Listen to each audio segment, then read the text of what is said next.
Bueno, muy buenas tardes. Vamos a seguir, chicos, con las clases de astrofísica de agujeros negros.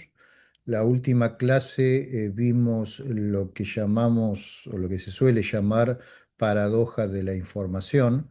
Vimos que en realidad bajo ese nombre se suelen englobar toda una familia de supuestas paradojas o de problemas que aparecen a la hora de tratar cuestiones termodinámicas relacionadas con agujeros negros. Vimos que esa polisemia se debe precisamente a que la palabra información es polisémica, tiene muchos significados dependiendo del contexto, ya sea, por ejemplo, tiene un significado en teoría de la información, a veces se la usa con con otro significado diferente en física, por ejemplo, en termodinámica tiene digamos, a veces se la usa como reemplazo de la palabra entropía, pero estrictamente no es lo mismo. Bueno, entonces todo eso da lugar a toda una variedad de situaciones que tratamos de clarificar un poco en la clase pasada, ¿sí?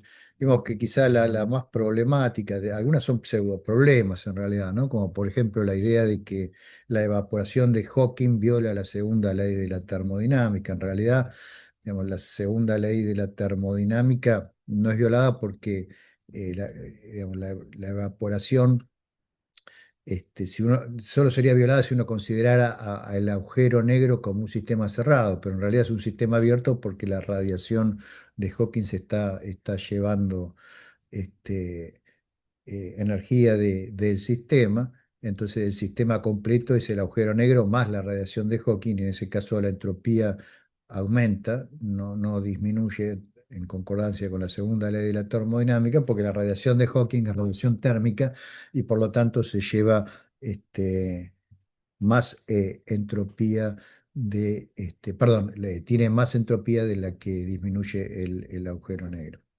Bueno, este, después seguimos discutiendo interiores de agujeros negros.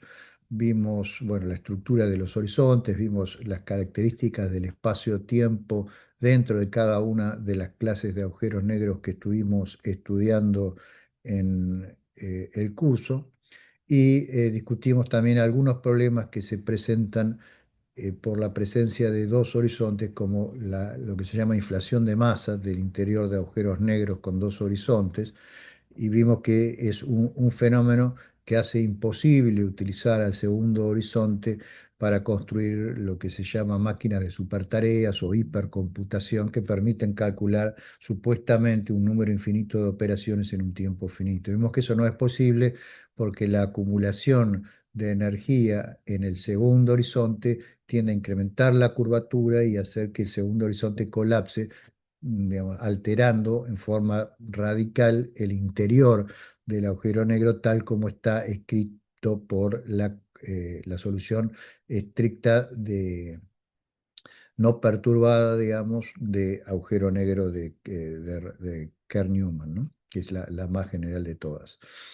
Bueno, y después empezamos a hablar un poquito de singularidades. Vimos que hay distintas clasificaciones de las singularidades.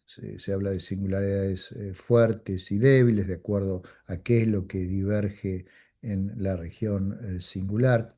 Mostramos que las singularidades se pueden definir en términos de incompletitud de las geodésicas, o sea, esencialmente un espacio-tiempo o un modelo de espacio-tiempo se dice singular si contiene geodésicas que son inextendibles, o sea, que no pueden ser prolongadas en ninguna prolongación analítica del modelo de espacio-tiempo más allá de un determinado punto, ¿no? Entonces, bueno, el espacio-tiempo queda básicamente incompleto, abierto, con un borde interno. En realidad es una región abierta, ¿no? Hacia la singularidad. Y la singularidad no es una cosa, sino que es simplemente un defecto del espacio-tiempo que no puede cubrir descriptivamente con los modelos, digamos, de espacio-tiempo, no puede cubrir descriptivamente lo que pasa más allá de un cierto punto. Bueno. En eso estábamos cuando se nos terminó el tiempo y quedamos que hoy vamos a seguir entonces con la conjetura de censura de Roger Penrose. Y después vamos a seguir charlando un poquito más de singularidades. En particular vamos a ver los teoremas de singularidades hoy, ¿sí? Y después de ahí vamos a tratar de estudiar algunas soluciones de las ecuaciones de Einstein que son no singulares y que no presentan horizontes de suceso, que son los agujeros de gusano. Bueno, hemos visto que las regiones singulares tienen características muy peculiares, ¿no es cierto? Las distintas las distintas funciones que vemos normalmente en relatividad general y que caracterizan al espacio-tiempo, como los coeficientes de la métrica y por consecuencia también las componentes de tensor de energía y pulso tienden a diverger, ¿no? Entonces, bueno, eso es algo muy inconveniente porque no tenemos forma de describir lo que pasa ahí.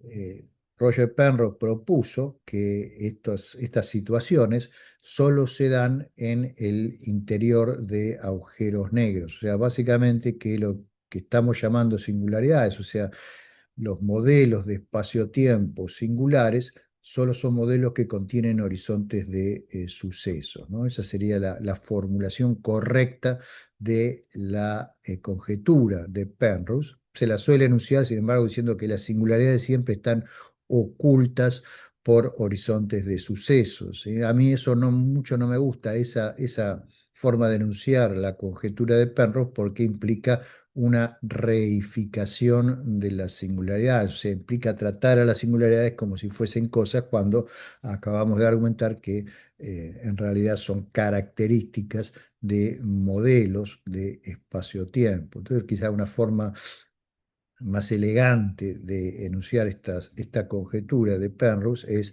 precisamente usar la palabra modelo, ¿no? En vez de singulares. O sea, los modelos singulares son siempre aquellos que contienen horizontes de sucesos en el ámbito de la relatividad general. Bueno, eso es una conjetura, como dice el nombre que le puso Penrose, porque no ha sido probada, o sea, no hay ninguna demostración de que eso realmente es así digamos, en relatividad general. De hecho, conocemos modelos globales de espacio-tiempo que son singulares y que no tienen horizonte de sucesos, como por ejemplo los modelos cosmológicos de Big Bang. El modelo cosmológico de Big Bang tiene una singularidad inicial al comienzo de la expansión cósmica, eh, y bueno, no, ahí no hay horizonte de suceso. Se puede llegar a pensar, bueno, que esa singularidad es una singularidad tipo tiempo, ¿sí? Y entonces quizá la conjetura de Penrose aplica solamente a singularidades tipo espacio, ¿sí? Como por ejemplo la singularidad del agujero negro de Schwarzschild, ¿sí? Pero no necesariamente respecto a otras modelos singulares de espacio-tiempo.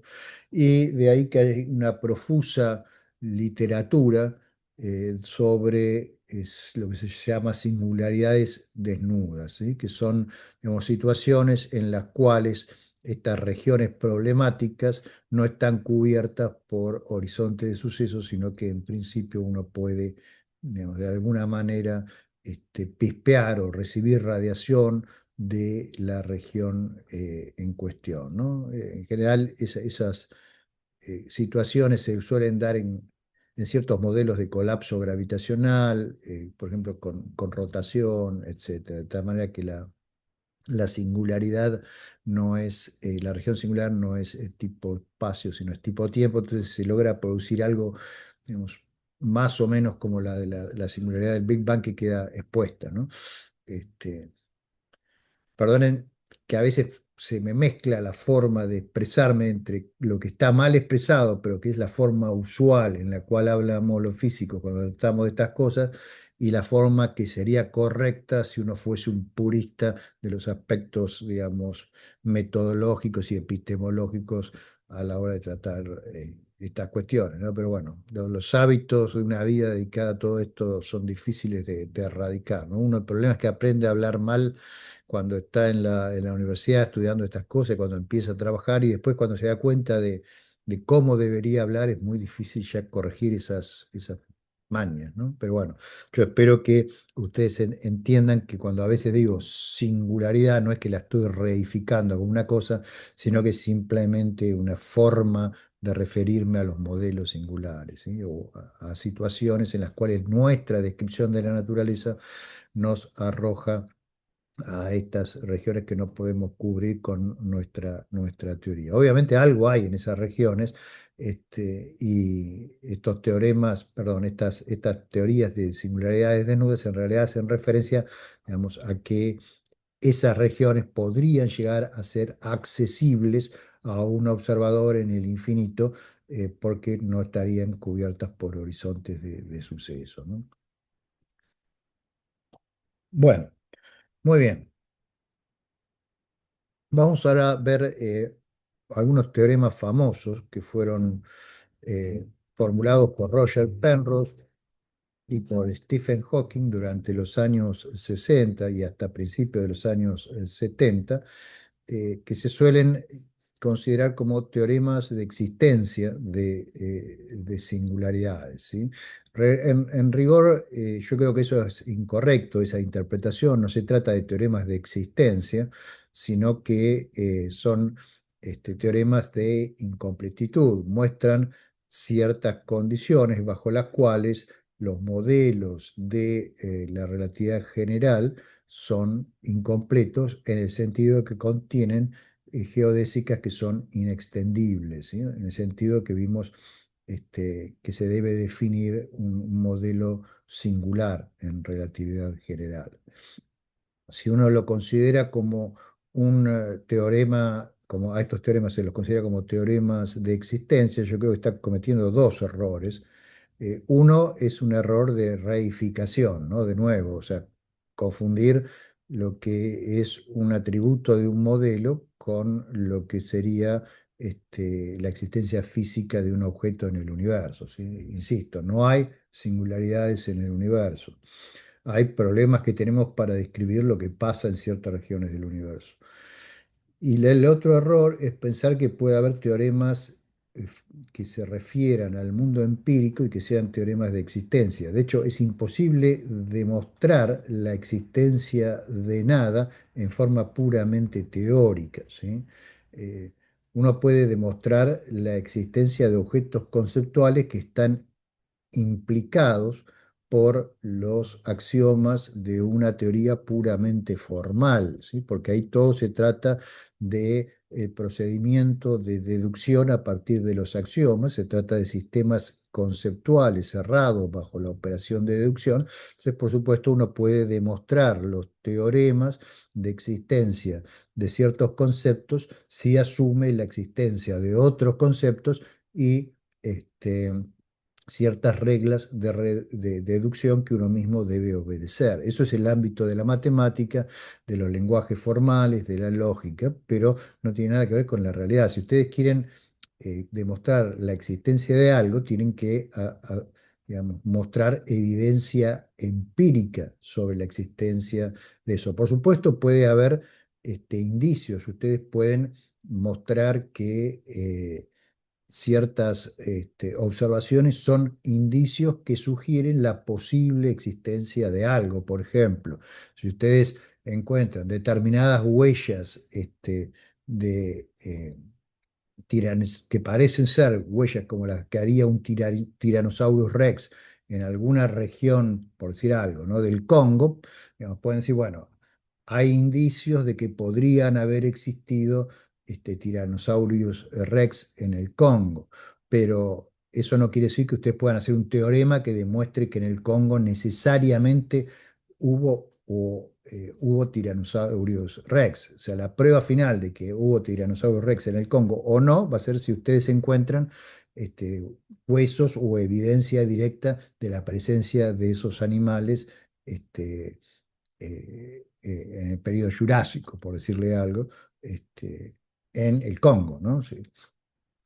Y lo mismo vale para cualquier otro objeto empírico o cualquier otro ente que suponemos que existe en el universo. Ustedes no pueden probar la existencia a priori de algo. Lo que pueden hacer es, por ejemplo, sugerir en base a algún cálculo que puede ser razonable que exista algo, pero después si eso existe o no lo van a tener que demostrar empíricamente. Esa situación es común en física, ¿no es cierto? Por ejemplo, eh, Pauli famosamente postuló que debería existir alguna partícula, ¿sí?, en los decaimientos beta que se llevase parte del momento. Bueno, ese sería el neutrino, pero nadie estuvo convencido de la existencia del neutrino hasta que se descubrió el neutrino, porque esa sugerencia no equivale a una demostración. Bueno, acá pasa lo mismo, ¿sí? Entonces, bueno, insisto, en mi opinión, estos teoremas deben ser considerados como teoremas de incompletitud de la relatividad general bajo ciertas condiciones, ¿sí? O sea, yo creo que lo que los teoremas establecen es si se dan estas y estas condiciones, entonces los modelos de relatividad general que puedo construir para describir esta clase de situaciones es incompleto. Básicamente, esa es la idea básica de los teoremas. Como van a ver, los teoremas esencialmente son teoremas geométricos, ¿sí? Y pueden ser, por lo tanto, inferidos a partir de suposiciones puramente de geometría. Por eso es que son teoremas, porque son puramente analíticos, ya que hacen referencia solamente a modelos y no a la realidad. Hay varios de estos teoremas, algunos son más fuertes que otros. Vamos a verlos no en el orden histórico, vamos a ver primero el teorema de singularidad cosmológica, que se debe a Penrose y a Hawking, si me acuerdo bien, es desde el año 71 o algo así. Está en el libro de Hawking, Large Scale Structures, Space-Time. También lo publicaron en una revista en su momento.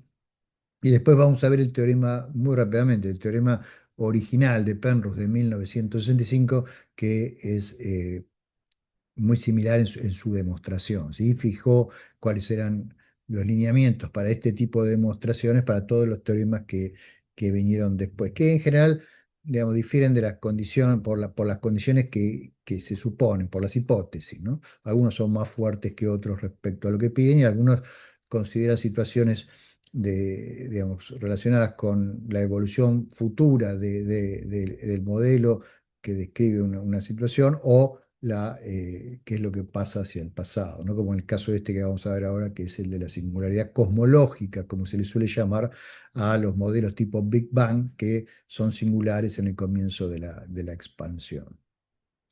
Bueno, entonces veamos las condiciones del teorema. Básicamente lo que afirma es, supongamos que el par ordenado M GAB, donde M es una variedad y GAB es una métrica, es un espacio-tiempo temporalmente orientado, ¿sí? Y que satisface las siguientes tres condiciones, ¿sí? Estas son las tres hipótesis del teorema. La primera condición es que para todo campo vectorial que no es tipo espacio, de la forma VA, ¿sí?, se satisface que la contracción del tensor de Ricci con ese campo vectorial, o sea, RAB contraído con BABB, ¿sí?, es mayor o igual que cero. Este campo BA lo pueden pensar como la derivada de XA respecto, por ejemplo, del tiempo propio, ¿sí? Eh, la segunda hipótesis es que existe una hipersuperficie tipo espacio compacta, ¿sí?, en la variedad, que o sea, está incluida en la variedad, que no tiene borde, esa hipersuperficie. Una hipersuperficie compacta es una superficie que tiene eh, un tamaño finito, ¿sí? Este, que o bien tiene un borde bien definido o bien carece de borde, ¿sí?, que no se extiende infinitamente, o sea, es una región finita. Normalmente, en relatividad general, se suelen considerar superficies que son hipersuperficies tipo espacio, o sea, son las que permiten foliar un espacio-tiempo, por ejemplo, ¿sí?, como las que ya hemos visto antes en la materia. Ahí, perdón, pero quería justo preguntar sobre eso. Porque entonces esta definición de compacta medio me choca con la más común, que es un cerrado acotado. Y cerrado es que tiene borde. ¿Cómo Bueno, entra puede acá? ser con borde o puede ser sin borde, o sea, puede ser O cualquiera de sea, los es dos. Lo que pasa es una que no a ver, tenga borde, que digamos, es una superficie finita que está limitada, pero no incluye al borde, ¿sí? Pero todos los puntos que están del borde para adentro están incluidos en la hipersuperficie y por lo tanto es acotada y compacta, ¿sí? claro, por eso ahí tendré que ver qué definición usa, porque eso sería acotado, que sea finito, digamos, que yo la puedo acotar. Y cerrado es que se puede pensar como el interior, unión la frontera. Bueno, pero Acá es donde me choca, pero bueno. cerrado es, digamos, puede significar que incluye el borde, ¿sí? O sea, Bueno, por perfectamente. eso lo tendría que revisar acá. Cuando vos decís que un intervalo es Es cerrado, compacto, es o sea, finito y tiene los extremos. eh, Eso es un compacto. Pero bueno, por eso lo revisaré. Está bien, no pasa nada. bien. Bueno, y la tercera condición es que las normales a esta hipersuperficie sí son en todo punto convergentes o divergentes, de acuerdo a que uno quiera hacer un teorema hacia el futuro o hacia el pasado, ¿sí? Bueno, entonces la conclusión, que es lo que hay que demostrar, es que esa variedad, caracterizada por M y por GAB, es geodésicamente incompleta, ¿sí? Geodésicamente tipo tiempo, o sea, para las geodésicas tipo tiempo. ¿Mm?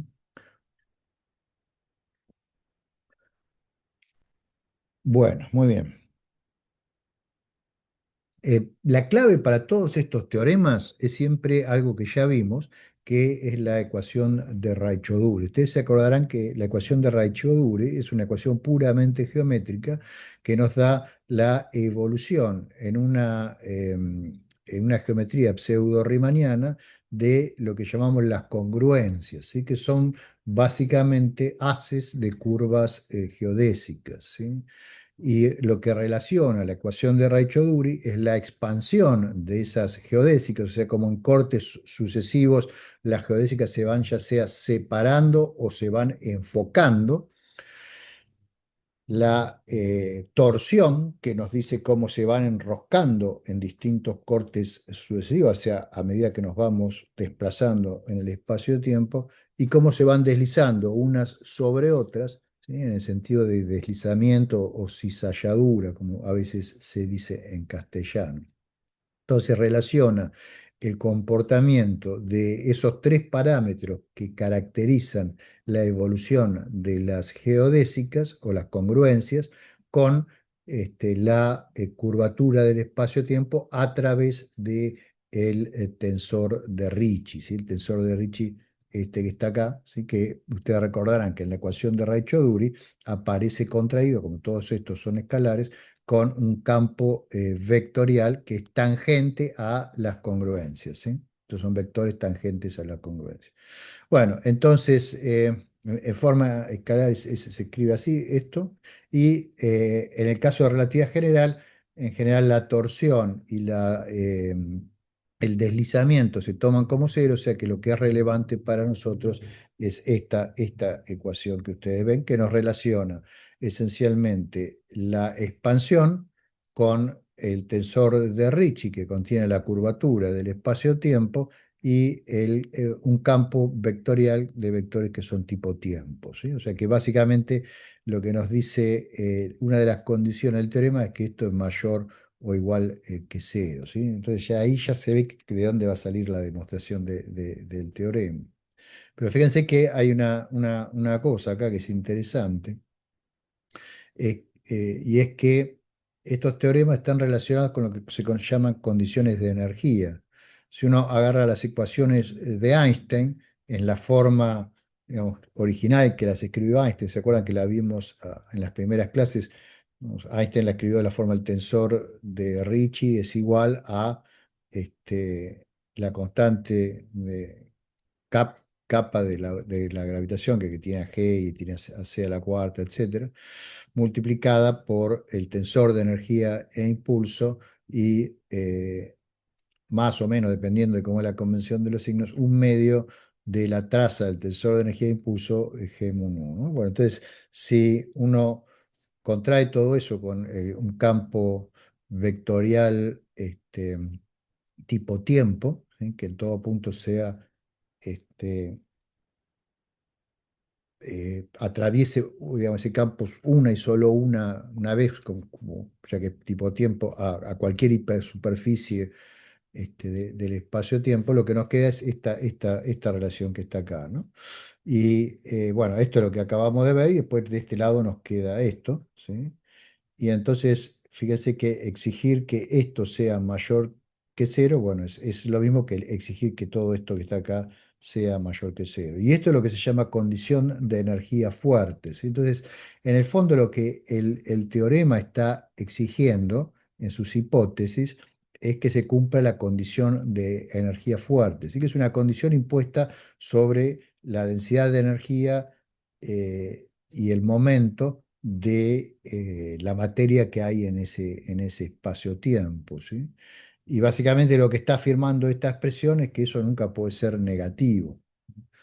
O sea, no puede haber una violación a esto en la medida que la densidad de energía y el momento siempre den cantidades positivas. Una condición un poquito más débil es sin la traza del TM1 y esto se llama condición de energía débil, ¿sí? Esta formulación particular del teorema de Hawking-Penrose, que es la original de Hawking, pide que se cumpla básicamente la condición de energía fuerte, o sea, exige que esto sea mayor o igual que cero, así que es exactamente lo mismo que exigir esto, que es pedir que se cumpla en todo el espacio-tiempo la condición de energía débil, ¿sí? Esto, por ejemplo, no se cumple si hay agujero de gusano, ¿sí? Si hay la topología, por ejemplo, del espacio-tiempo es no trivial, ¿sí? Si ese espacio-tiempo tiene agujeros, que después vamos a ver qué pasa cuando uno relaja esto y permite que ocurran esas cosas en un espacio-tiempo, ¿sí? Pasan cosas muy curiosas, ciertamente. Bueno, entonces, esto es lo Profesor, que nosotros... Sí, y esa condición, la de R, bueno, el Ricci contraído con el sí, vector V, el caso de cuando es igual a cero corresponde a un espacio-tiempo sin materia. En el caso igual a cero, a ver si esto es sin materia, si esto es igual a cero, claro, o sea, todo esto tiene que ser igual a cero, o sea que el tema 1 tiene que ser igual a cero, sí, correcto. Entonces, por Sí, ejemplo, sería un caso se ve de Schwarzschild. aquí, se ve de aquí. Claro, puede ser Schwarzschild, lo podría ser, si tenés constante cosmológica, podría ser un caso como un universo de Sitter, también si estás en un escenario cosmológico y no en un escenario de contracción o de agujeros negros, ¿no? Donde tenés un espacio-tiempo que básicamente está vacío, como el espacio de De Sitter, ¿sí? Bien. ¿Algo más, Alan? No, doctor, gracias. Bueno. Bueno, entonces, si vamos a la ecuación de Raychaudhuri e imponemos esa, digamos, hipótesis de que RAB contraído con BABB es mayor o igual que cero, la ecuación de Raychaudhuri se nos transforma en una desigualdad, que digamos, nos queda esto que está aquí, ¿sí? Recuerden cómo era, ¿no? O sea, de acá lo teníamos escrito acá, ¿sí? Entonces, de este pedazo que es el que nos importa, si ustedes imponen que esto sea mayor o igual que cero, perdón, les queda esta relación que tienen acá.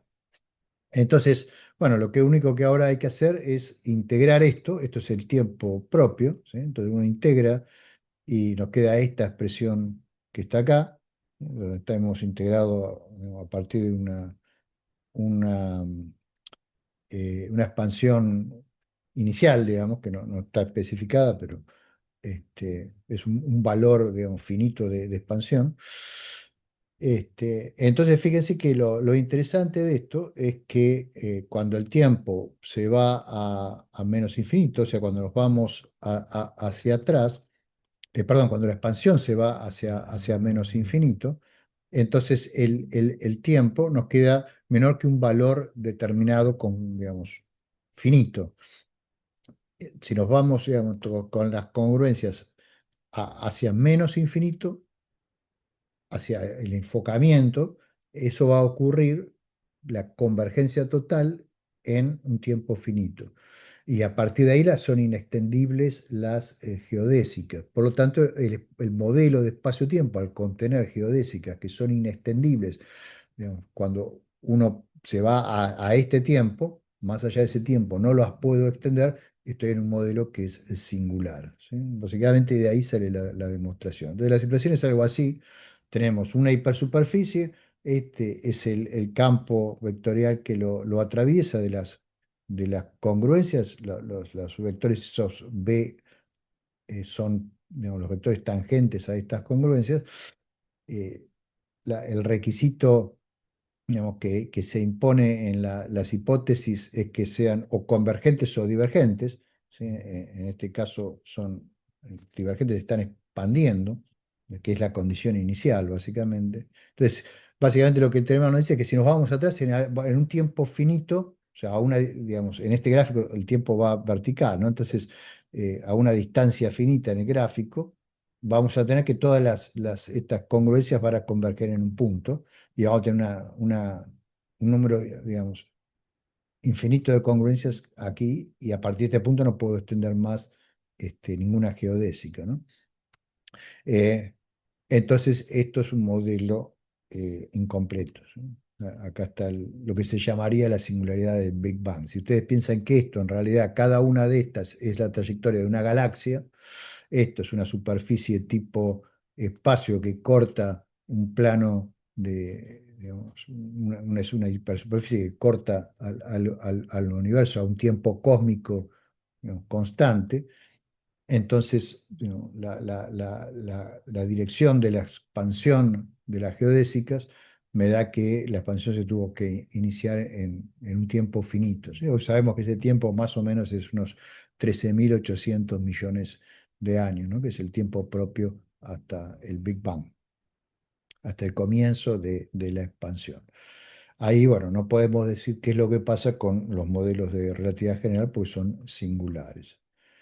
Obviamente, si uno viola las condiciones de energía o pone algo, digamos, para que no se cumplan las hipótesis del teorema, digamos, el modelo deja de ser singular, que eso es lo que hace, por ejemplo, los que estudian teorías con rebotes, ¿no? Entonces, ¿en qué consiste el rebote? Volviendo a este gráfico, bueno, consiste en que las geodésicas no lleguen hasta un punto, sino que se acerquen y después, a partir de una cierta distancia, se empiezan a violar las condiciones del teorema de singularidad. Entonces, eso crea la posibilidad de que las geodésicas se aparten unas de otras y uno puede proyectar hacia el pasado sin problema. Y bueno, y después tiene una región donde tiene convergencia hasta a un radio mínimo. Entonces, esos son modelos cosmológicos donde uno tiene un universo que comienza como siendo un universo infinitamente diluido y empieza a contraerse, se contrae hasta un tamaño mínimo y después rebota y empieza a expandirse, ¿sí? Entonces, lo que predice la relatividad general es lo que pasa hasta que se violan las condiciones de energía, o sea que las hipótesis del teorema ya no se cumplen. Después, de ahí va a depender de cómo es que se violen las condiciones de energía, cuál es la ecuación de estado que uno pone para describir la materia, y eso va a tener impacto directo en el TEM1, y entonces eso dirá cómo es la dinámica exacta del rebote, ¿no? Y entonces hay muchas teorías de rebote relacionadas con cuáles son las suposiciones que uno hace acerca de la materia en ese fenómeno de rebote cósmico.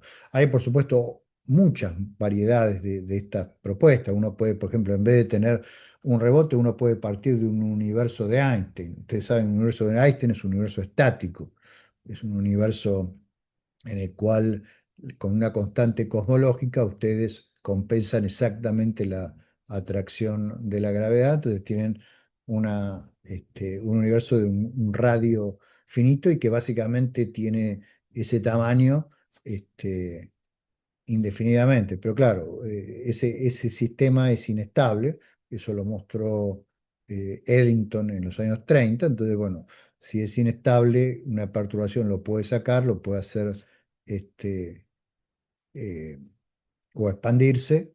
Entonces, tenemos un modelo que se expande a partir del universo de Einstein, o puede hacerlo contraerse y puede rebotar a partir de esa contracción y a partir de ahí tenemos un universo que sería como el que observamos nosotros en expansión, ¿no?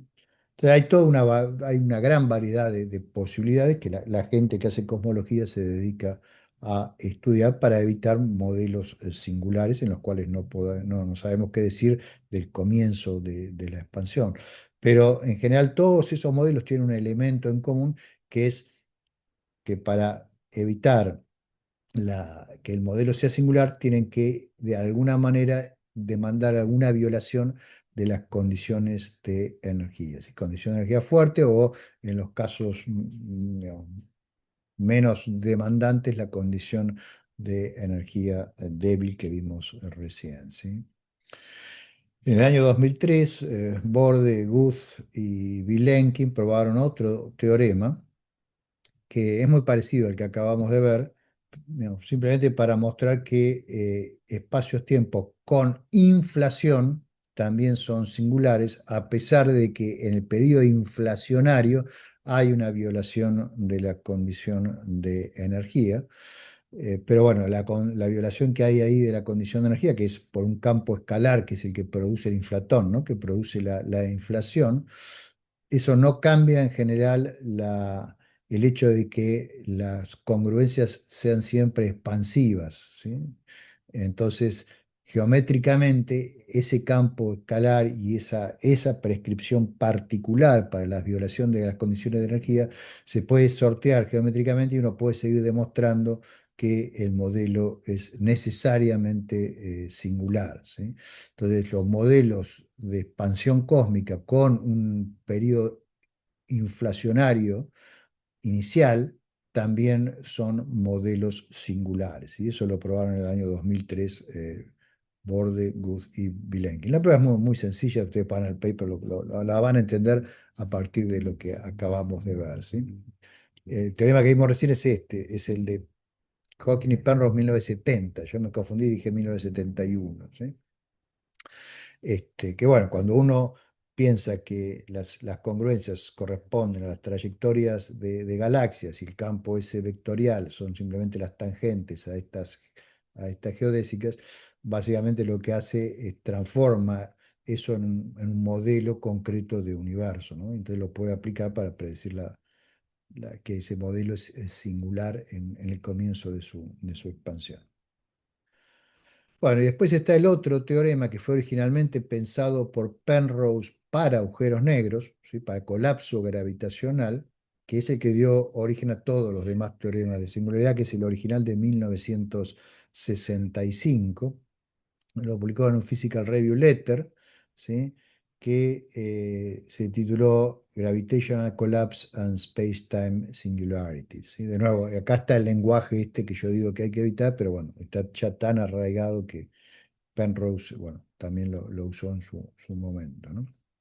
Eh, entonces, bueno, acá es similar, pero en vez de ir hacia el pasado, uno va hacia el futuro con geodésicas que son convergentes, ¿sí? En vez de tener que son divergentes. Simplemente es cambiar las condiciones iniciales, ¿sí? Pero uno va a predecir una singularidad en el futuro. ¿El futuro de qué? De una hipersuperficie que la puede pensar como los límites de la estrella que está colapsando, ¿sí?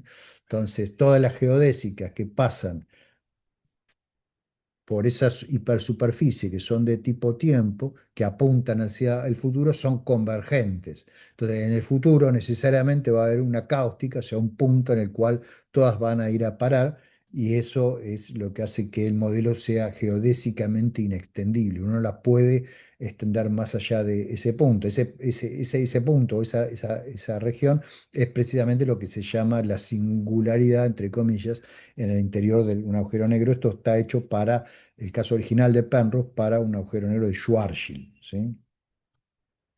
Bueno, entonces, ¿cuáles eran las hipótesis? Esto es más para histórico, ¿no? Si usted quiere ir al paper original y ver qué dice. ¿Cuáles eran las hipótesis de Penrose en ese teorema primero?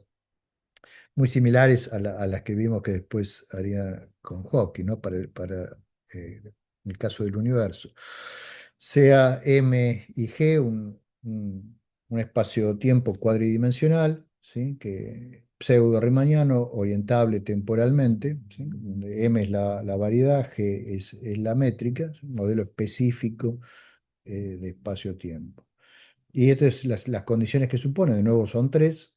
La primera es exactamente la misma del otro teorema, R mu contraído con este campo acá vectorial, tipo tiempo, eh, Camus, Canu es mayor o igual que cero.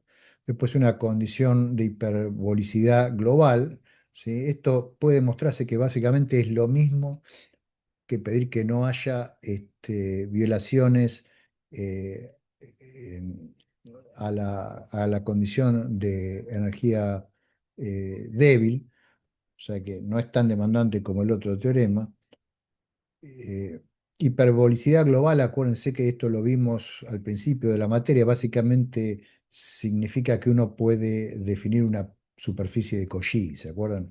Y si uno define una superficie de Cauchy, quiere decir que uno, bueno, puede a partir de esa hipersuperficie calcular la evolución a futuro de todas las geodésicas, ¿sí? Y la última condición del teorema de Penrose es que tiene que haber una superficie atrapada, que ya vimos que era una superficie atrapada. Ustedes se acordarán que una superficie atrapada es una superficie en la cual todas las geodésicas tipo luz, ¿sí? Y por consiguiente también las tipo tiempo, tanto las entrantes como las salientes son digamos, apuntan son menores que cero, o sea, apuntan hacia adentro. Si lo piensan en términos de conos de luz, los conos de luz están inclinados de tal manera que si ustedes extrapolan tanto los rayos de luz salientes como los entrantes, son todos en realidad entrantes al interior de la superficie atrapada, ¿sí?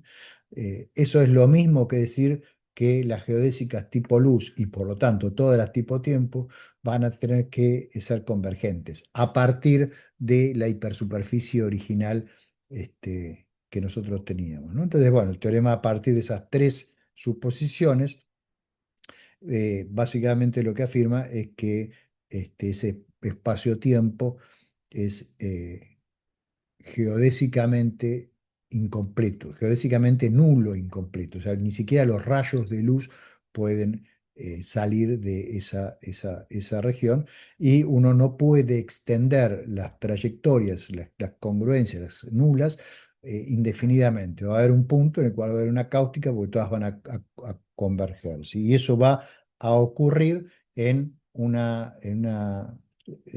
tiempo básicamente eh, eh, finito. Muy bien.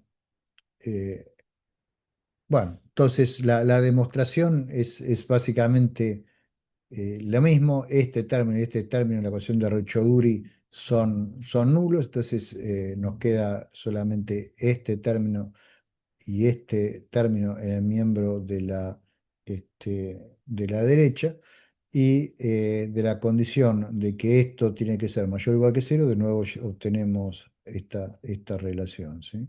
Este acá es un parámetro afín, y con la condición de la superficie atrapada, básicamente lo que pasa es esto, que los conos de luz, o sea, si supongamos que esta es la hipersuperficie original, ¿sí? Todas las congruencias que pasan por esta hipersuperficie van a partir de este punto, van a estar atrapadas y van a converger a esta región que está acá, que es la región singular. El modelo se va a volver singular hacia el futuro, ¿sí? Bueno, muy bien. Esto es entonces el teorema original de Penrose. Después hay otros teoremas que son otras variaciones. Uno puede tratar de ver qué pasa en el caso de, de rotación, bueno, en esos casos uno puede encontrar algún tipo a veces de forma de escapar a las condiciones originales del teorema, ¿no? Por ejemplo, la hiperbolicidad global se rompe adentro del segundo horizonte en agujeros negros con dos horizontes, ¿no? Entonces, eso permite que eh, no necesariamente todas las geodésicas sean inextendibles, y hay algunas que pueden ser extendidas, entonces la singularidad se vuelve evitable, y por eso es que decimos que esas son singularidades débiles o son singularidades tipo tiempo, ¿no? Porque hay algunas trayectorias tipo tiempo que las pueden evitar escapando a las condiciones originales de teorema de singularidad. Bueno, para que le interese profundizar estas cosas, yo he escrito dos artículos sobre todos estos temas. Eh, eh, Uno se llama Adversus Singularities, The Ontology of Space-Time Singularities, está en Foundations of Science. Eh, Acá básicamente lo que pongo el énfasis es en la diferenciación entre modelos de espacio-tiempo y eh, la realidad, básicamente, ¿no? O sea, los modelos representan la realidad, pero no deben ser confundidos con la realidad, y por lo tanto no hay que reificar a las singularidades, sino que siempre hay que mantener una diferenciación epistemológica entre representado y representantes. Si el representante es el modelo, el representante es el espacio-tiempo. Cuando el modelo falla en representar el espacio-tiempo, lo que decimos es que el modelo es incompleto, entonces sostengo que los teoremas de singularidad deben ser entendidos como teoremas de incompletitud. Y en el último artículo que salió este año, básicamente, se llama Space-Time Singularities and Incompleteness, ¿sí? Epistemic and Ontological Remarks. Acá lo que hago es una comparación entre estos teoremas, ahora entendidos como teoremas de incompletitud, con el teorema de Gödel de incompletitud de los sistemas formales que contienen a la aritmética, ¿sí? Entonces, bueno, trazo las similitudes y las diferencias entre estas dos familias de teoremas. El teorema de Gödel en realidad son dos teoremas, y los teoremas de singularidades son un montón. Si a uno le interesa, bueno, puede consultar estos artículos, se pueden obtener en la red. Del primero de esos artículos hay además un argumento, digamos, genérico, este, respecto a que pensar a las singularidades como objetos, ¿sí? Implica una contradicción lógica, no solo un problema epistémico. Y la razón es porque sobre la singularidad, en principio, no podemos decir nada, ¿sí? En el único lenguaje que tenemos para describir el espacio-tiempo, que es la relatividad general. Entonces, si nosotros decimos que existen objetos de los cuales no podemos decir nada, o sea, objetos en la relatividad general que son no predicables, no le podemos asignar un predicado, lo que estamos diciendo es que existe un objeto, ¿sí? En el dominio E, tal que para toda propiedad no tiene esa propiedad. Eso es decir que algo no es predicable, o sea, no se le aplica ningún predicado, básicamente, ¿sí?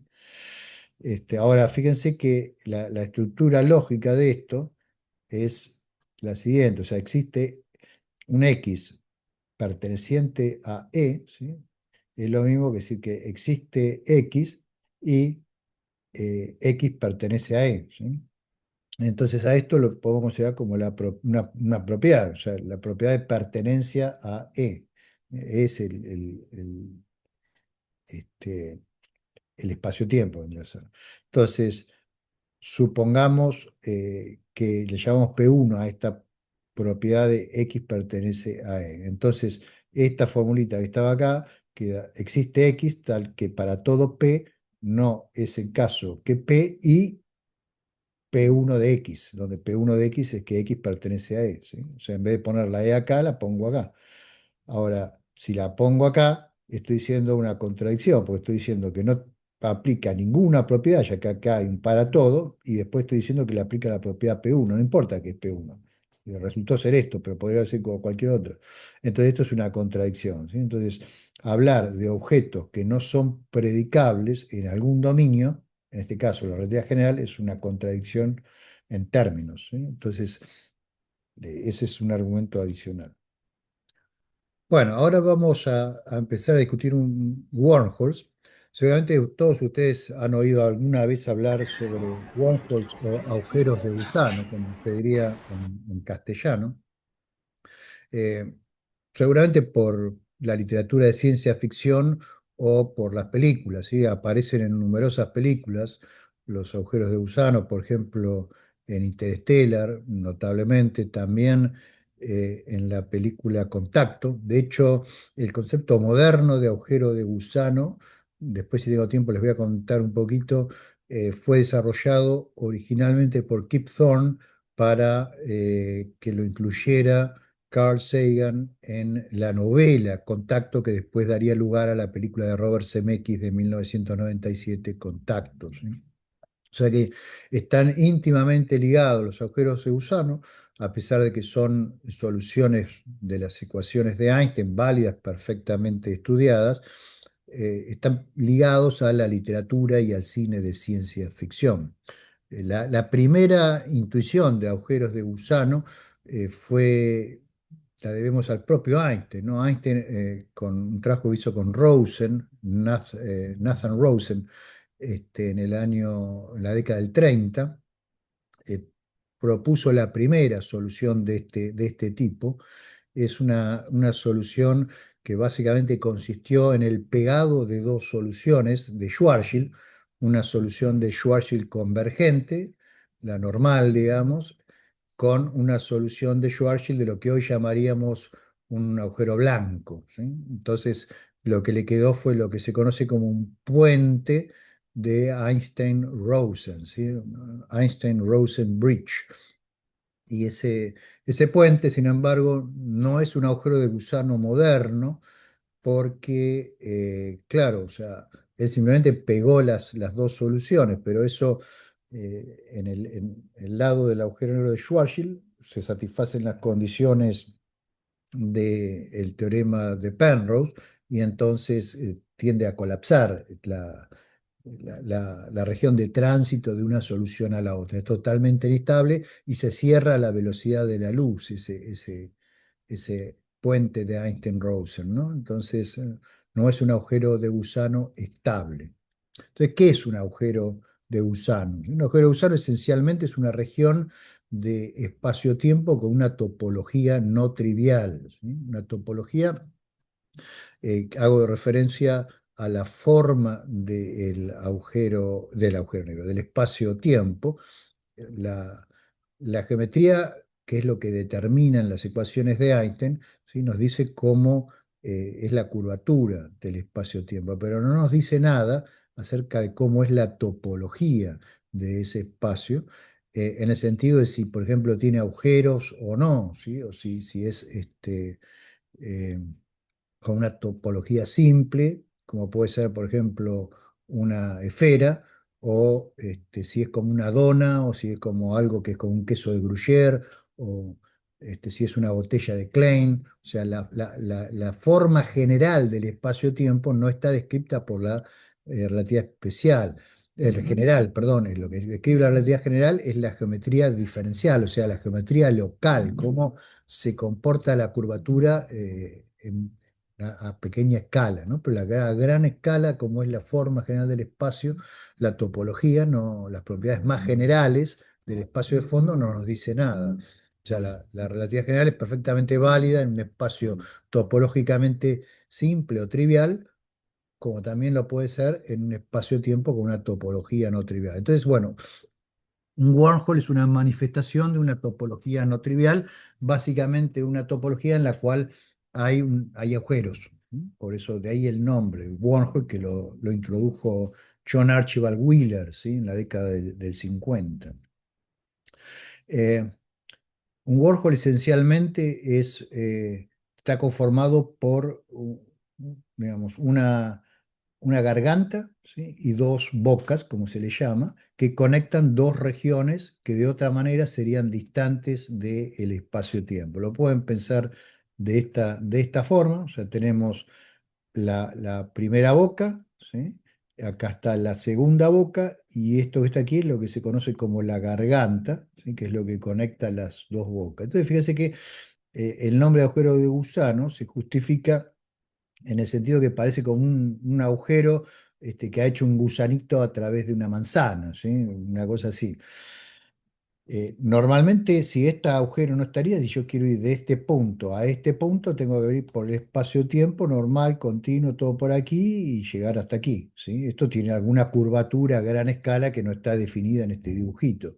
Ahora, estando el wormhole, hay dos posibilidades para ir de este punto a este punto. Uno es por aquí y el otro es por adentro de la garganta, ¿sí? El wormhole se dice atravesable en el sentido de que yo puedo ir desde este punto a este punto y no hay horizontes que, digamos, que me impidan después salir por alguno de los dos extremos y tampoco hay regiones de espacio-tiempo no extendibles, o sea, regiones digamos, que no estén correctamente descritas por la relatividad general y no hay fuerzas de marea gigantescas que destruyan a los sistemas físicos que tratan de pasar de un lado para el otro, ¿sí? O sea, un wormhole es atravesable si no contiene horizontes de suceso y no contiene eh, eh, regiones no singulares donde las fuerzas de marea tiendan a diverger, ¿sí? Entonces permite básicamente el paso de partículas y campos de una región del espacio-tiempo a otra por una especie de atajo. Entonces de acá ustedes ven la fascinación que los wormholes han creado en la literatura de ciencia ficción y en el cine de ciencia ficción porque pueden servir para viaje interestelar sin tener que hacer todo el recorrido que llevaría muchísimo tiempo, digamos, para cubrir grandes distancias, ¿sí? De hecho, si acá de este lado ustedes tienen, por ejemplo, la Vía Láctea y acá tienen la galaxia de Andrómeda, bueno, puedo venir por acá y esta distancia puede ser una distancia de 2 centímetros, y mientras que de este lado tengo 2 millones de años luz. Entonces, en principio permite un viaje casi instantáneo si esto existiera en la naturaleza, ¿no? Bien, entonces vamos a ver un poquito más en detalle cómo son estas cosas. Ahí no sé si vas a pasar, perdón. Te quería preguntar que no entendí el anteúltimo punto. A Para ver. que un agujero de gusano sea atravesable, quiere decir, o sea, Ah, no lo transversa. mencioné, sí, eso no lo mencioné. Bueno, el problema, ¿cuál era el problema que tenía el Einstein-Rosen Bridge? ¿Sí? Era que acá esto más o menos, fíjense que tiene una geometría tipo como la de Schwarzschild, ¿sí? O sea, la geometría, por ejemplo, cerca del Sol es de esta forma, ¿sí? Es esféricamente simétrico, es asintóticamente plano, tiene una curvatura que va como la de Schwarzschild hasta una cierta distancia. Antes del horizonte de sucesos, Einstein lo pegó con una solución, digamos, que es la inversa temporal de la de Schwarzschild, que básicamente es lo que hoy llamamos un agujero de gusano, que sería lo que está de este lado, ¿no? Claro, pero ¿qué pasa? Cuando él la pegó, eso de los dos lados, perdón, del lado de tipo Schwarzschild satisface todas las condiciones del teorema de Penrose, que obviamente Einstein en esa época no lo sabía, y eso colapsa, ¿sí? Colapsa a un punto.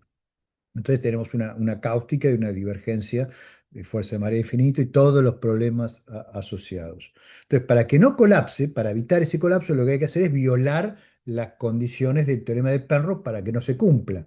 ¿Y cuál es la condición a violar? Y la condición de energía débil, ¿sí?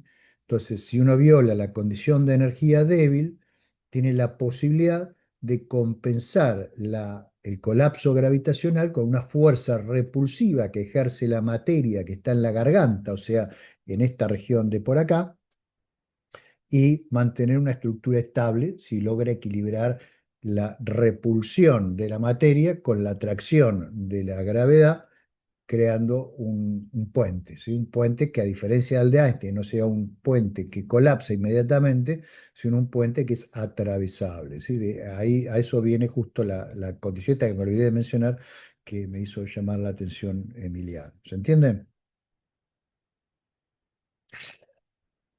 Está relacionado con querer evitar las condiciones de colapso y por eso es que invocamos las hipótesis del teorema de Penrose.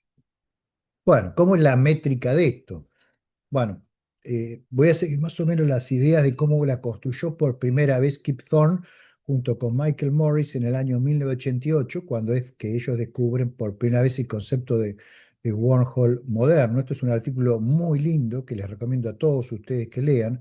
Está en el American Journal of Physics, lo escribieron específicamente para que lo puedan entender estudiantes de relatividad como ustedes.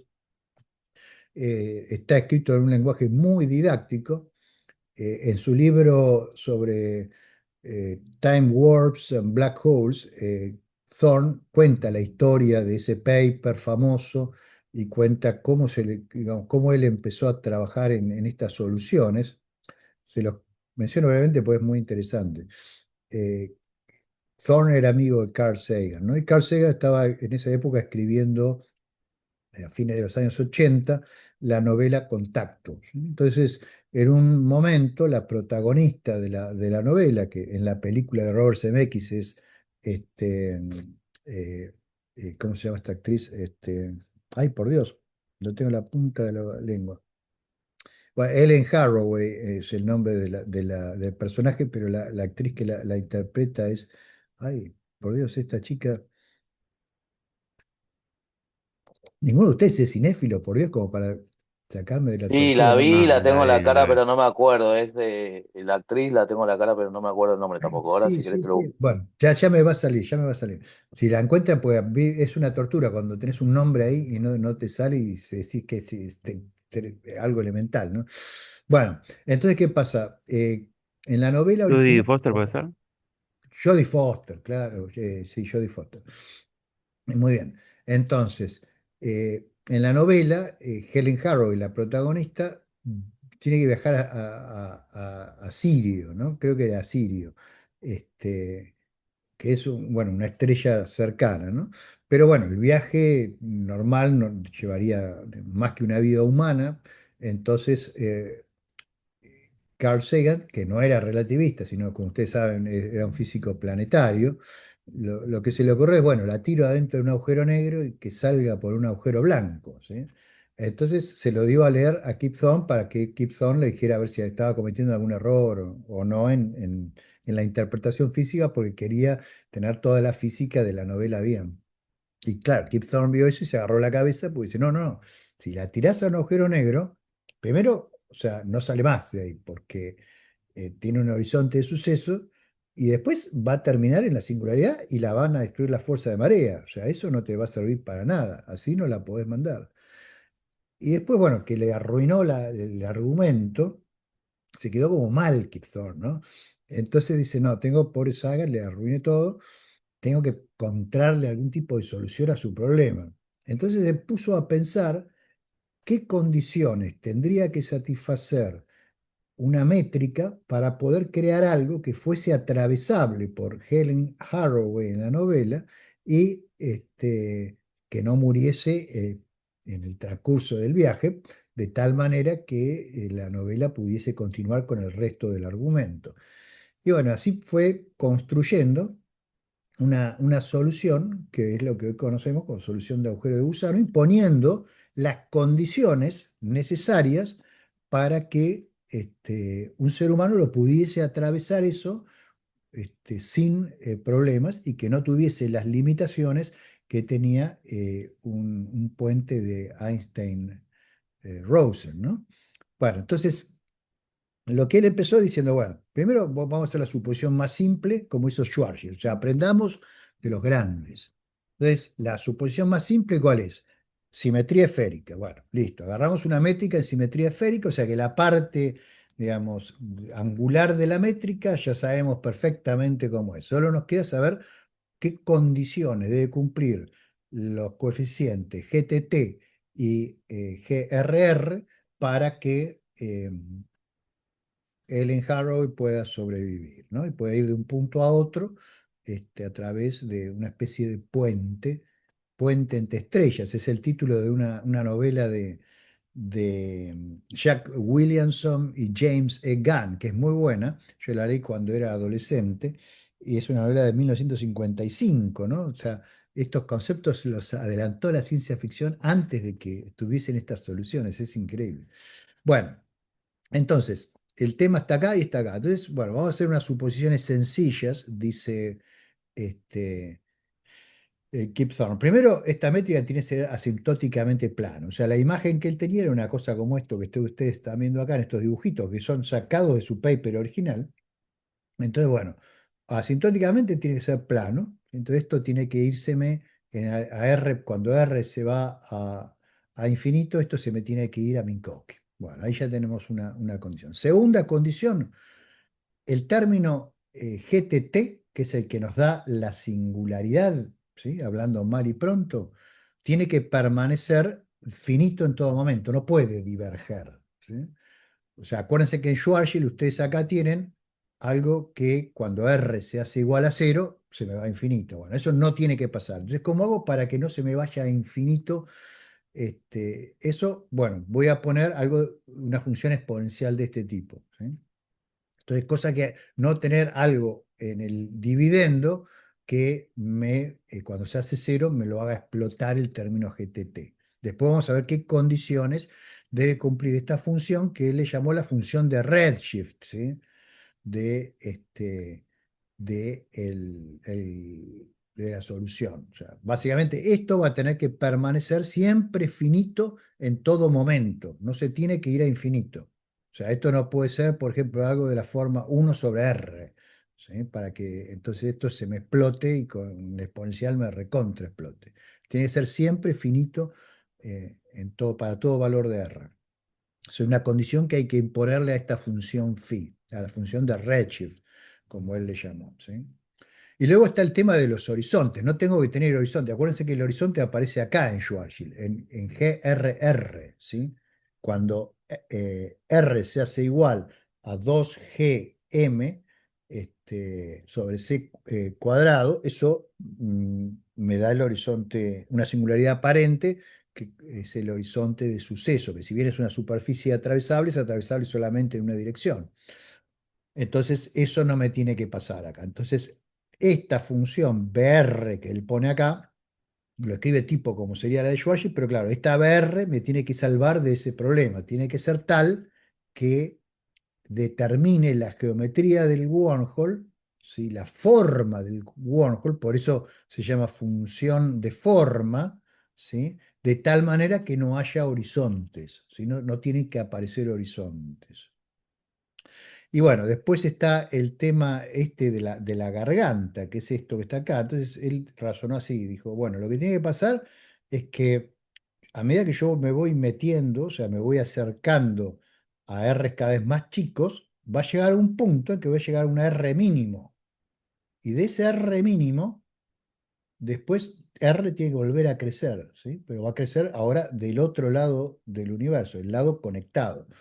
Entonces no tengo que llegar nunca a cero, ¿sí? Entonces esta función B de R tiene que, en la garganta que va a estar localizada R0, la garganta es justo acá, donde R alcanza su valor mínimo, entonces B en R0 tiene que valer R0, que es el radio de la garganta del wormhole, ¿sí?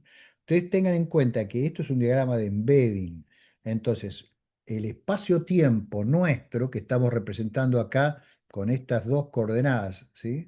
Es la superficie, ¿sí? Es la superficie, no es lo que pasa por acá adentro donde está el eje Z ¿sí?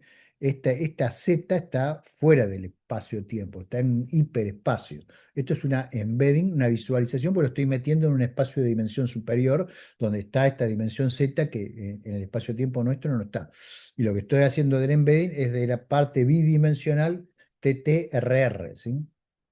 Bueno, entonces lo que pide es que esta función de BR tenga un mínimo y ese mínimo es la garganta. Entonces, si me acerco, caigo en el wormhole, llego a una distancia, un R mínimo, y después R crece y me voy alejando, pero por el otro lado, ¿sí? Entonces, después la otra cosa que tiene que pasar es que las fuerzas de marea tienen que permanecer finitas, ¿sí? O sea, no me tienen que destruir. Entonces, no tiene que haber cambios bruscos de curvatura, porque los cambios bruscos de curvatura, como ustedes saben, son los que me producen las fuerzas de marea, ¿no? Entonces, para que haya atravesabilidad y esto, digamos, llegue al mínimo y después suba, lo que exige es que esta función que esté acá sea siempre mayor que cero. Fíjense que si esto se hiciese igual a cero, ¡pac! Esto me explota, ¿sí? Entonces siempre voy a pedir que sea mayor que cero, ¿sí? Bien. Y, ay, perdón, ahí se me fue acá. Y finalmente hay una condición que es lo que se llama en inglés, ¿no? Flaring out condition, como sería la traducción como de apaciguamiento, ¿no? Que cuando uno se va, esto se tranquiliza. Básicamente lo que me dice es que la forma de esto, ¿sí? Digamos, tiene que ser tal que la derivada segunda de R respecto de Z sea mayor que cero cerca de la garganta, ¿sí? O sea que si ustedes miran esto así, esto tendría que ser, por ejemplo, algo tipo una parábola, ¿sí? Algo que tenga una concavidad, ¿sí? En este sentido que estoy señalando, que es lo que me está pidiendo esta derivada segunda. Ahí, Bueno, perdón. entonces, sí. ¿Qué sería Z? No, Z es esta dimensión que ustedes tienen acá, la del Ah, la embedding, tercera ¿sí? coordenada, está bien, claro. La coordenada del embedding, del espacio-tiempo. Pero si yo quiero, digamos, mirar esto, digamos, para poder representármelo, lo tengo que poner en referencia con Z, ¿sí? Para ver cómo se comporta. Entonces, lo que estoy Está bien. pidiendo es que esto básicamente sea una función que tiene esta convexidad, ¿sí? Que Sí, estoy sí, sí, sí, sí. Bien, Perfecto. entonces ahí entro y salgo, ¿sí? Y como no tengo horizonte, no tengo problema de salir. Y como esto se me permanece siempre finito, la fuerza de marea no me van a matar. Después hay que calibrar para que ese finito sea algo que no me sea incómodo físicamente. Bueno, entonces lo que hizo Thorne fue hacer algunas propuestas concretas de cuánto vale phi de r y cuánto vale b de r, de tal manera que se cumplan todas esas condiciones, ¿sí? Y esto da lugar, hay muchos tipos de wormholes, ¿sí? De acuerdo a cómo es phi de r y cómo es b de r, ¿sí? Los primeros wormholes, estos que hizo Thorne, son, digamos, con esta opción, por ejemplo, o sea, phi de r es un medio del logaritmo natural de 1 menos b de r sobre r. Y b de r directamente es una constante, ¿sí? Entonces, si ustedes hacen eso, se cumplen todas las condiciones anteriores, lo meten acá y les da una geometría específica para esto, que es más o menos como la que están viendo acá en estos dibujitos cuando hacen el embedding, ¿sí? Otra posibilidad es esta que también Thorne propone en su paper original con Morris, que es B de R es igual a una constante, 1 menos R menos la constante sobre otra constante y eso al cuadrado. Y directamente a esta la hace cero, ¿sí? Entonces, bueno, esto no, perdón, todos estos words, como ustedes ven, son estáticos, ¿no? Acá no hay una dependencia del tiempo y acá no hay una dependencia del tiempo. O sea, no cambian con el tiempo. Después hay wormholes que no son estáticos, que se desarrollaron después, hay wormholes rotantes, hay un montón de cosas. Pero esto es lo más simple que se puede encontrar. Entonces, phi de r es igual a cero y b de r es igual a esto, ¿sí? Fíjense que la diferencia es que en este fijo phi de r y al otro, al b de r, lo mando a una constante. En cambio acá fijo b de r y al phi de r lo mando a cero de una, ¿sí? Bueno, entonces esto da también un wormhole que es particularmente simple, por eso le puso este nombre, wormhole absurdamente benigno, ¿no? Pues son condiciones muy, muy sencillas. Bueno, entonces, por ejemplo, en el caso de phi de r igual a cero, en el último nos queda esta geometría para un wormhole. Esto es un embedding de ese wormhole, ¿sí? De ese tipo de wormhole hecho con matemática. La métrica queda como con el BDR que les di antes. Y esas constantes B0 y A0 hay que fijarlas calculando la fuerza de marea de tal manera que no sean molestas para alguien que atraviesa el work. Entonces fíjense que el approach de Thorne y de Morris es un approach que ellos mismos llamaron de ingenieril, en el sentido de que parten de algo que saben lo que quieren, ¿sí? Entonces, bueno, la pregunta que hacen es, sé lo que quiero una conexión entre dos regiones distantes del espacio-tiempo, y lo que tengo que cumplir es con relatividad general, ¿sí? Con lo que sé de relatividad general, no tengo que violar nada en la relatividad general. Entonces, bueno, esto es una métrica posible. Si yo meto esto en las ecuaciones de Einstein, bueno, calculo el T mu nu que corresponde a esta métrica y voy a saber cuál es la distribución de materia que me va a generar esto, ¿sí? Entonces, fíjense que es al revés de cómo veníamos pensando. Veníamos pensando, bueno, tengo esta distribución de materia, por ejemplo, la masa colapsada, tengo la masa rotante, tengo la masa cargada, tengo, o sea, una determinada distribución de masa. En el caso de las métricas de, por ejemplo, cosmológicas, tengo un fluido que es homogéneo e isotrópico, ¿sí? O sea, primero pongo el T mu nu, después voy a las ecuaciones de Einstein y calculo la geometría, ¿sí? Esa es la forma usual que trabaja un astrofísico. Mira el universo, dice, bueno, acá esto puedo escribirlo más o menos con polvo, o esto lo puedo escribir con un fluido homogéneo isotrópico, o esto es una masa puntual con su geometría esférica, y bueno, y de ahí saco después la geometría. Acá es al revés, sé la geometría que quiero, y lo que hago es, a través de las ecuaciones de Einstein, investigo qué distribución de materia voy a necesitar para que se me produzca esa geometría, ¿sí? Entonces, el siguiente paso es agarrar esto, el coeficiente GTT y el coeficiente GRR, ir a las ecuaciones de Einstein y ver qué implican para el tensor de energía de impulso. Desde acá, lo que se puede probar fácilmente, y lo pueden ver en el libro de Visser, por ejemplo, o en el propio paper de Thorne y Morris, es que el GTT y el GRR, o sea, este y este, satisfacen que son menores que cero, la suma. Y cuando uno va a las ecuaciones de Einstein, eso implica que el TTT y el TRR también van a ser menores que cero.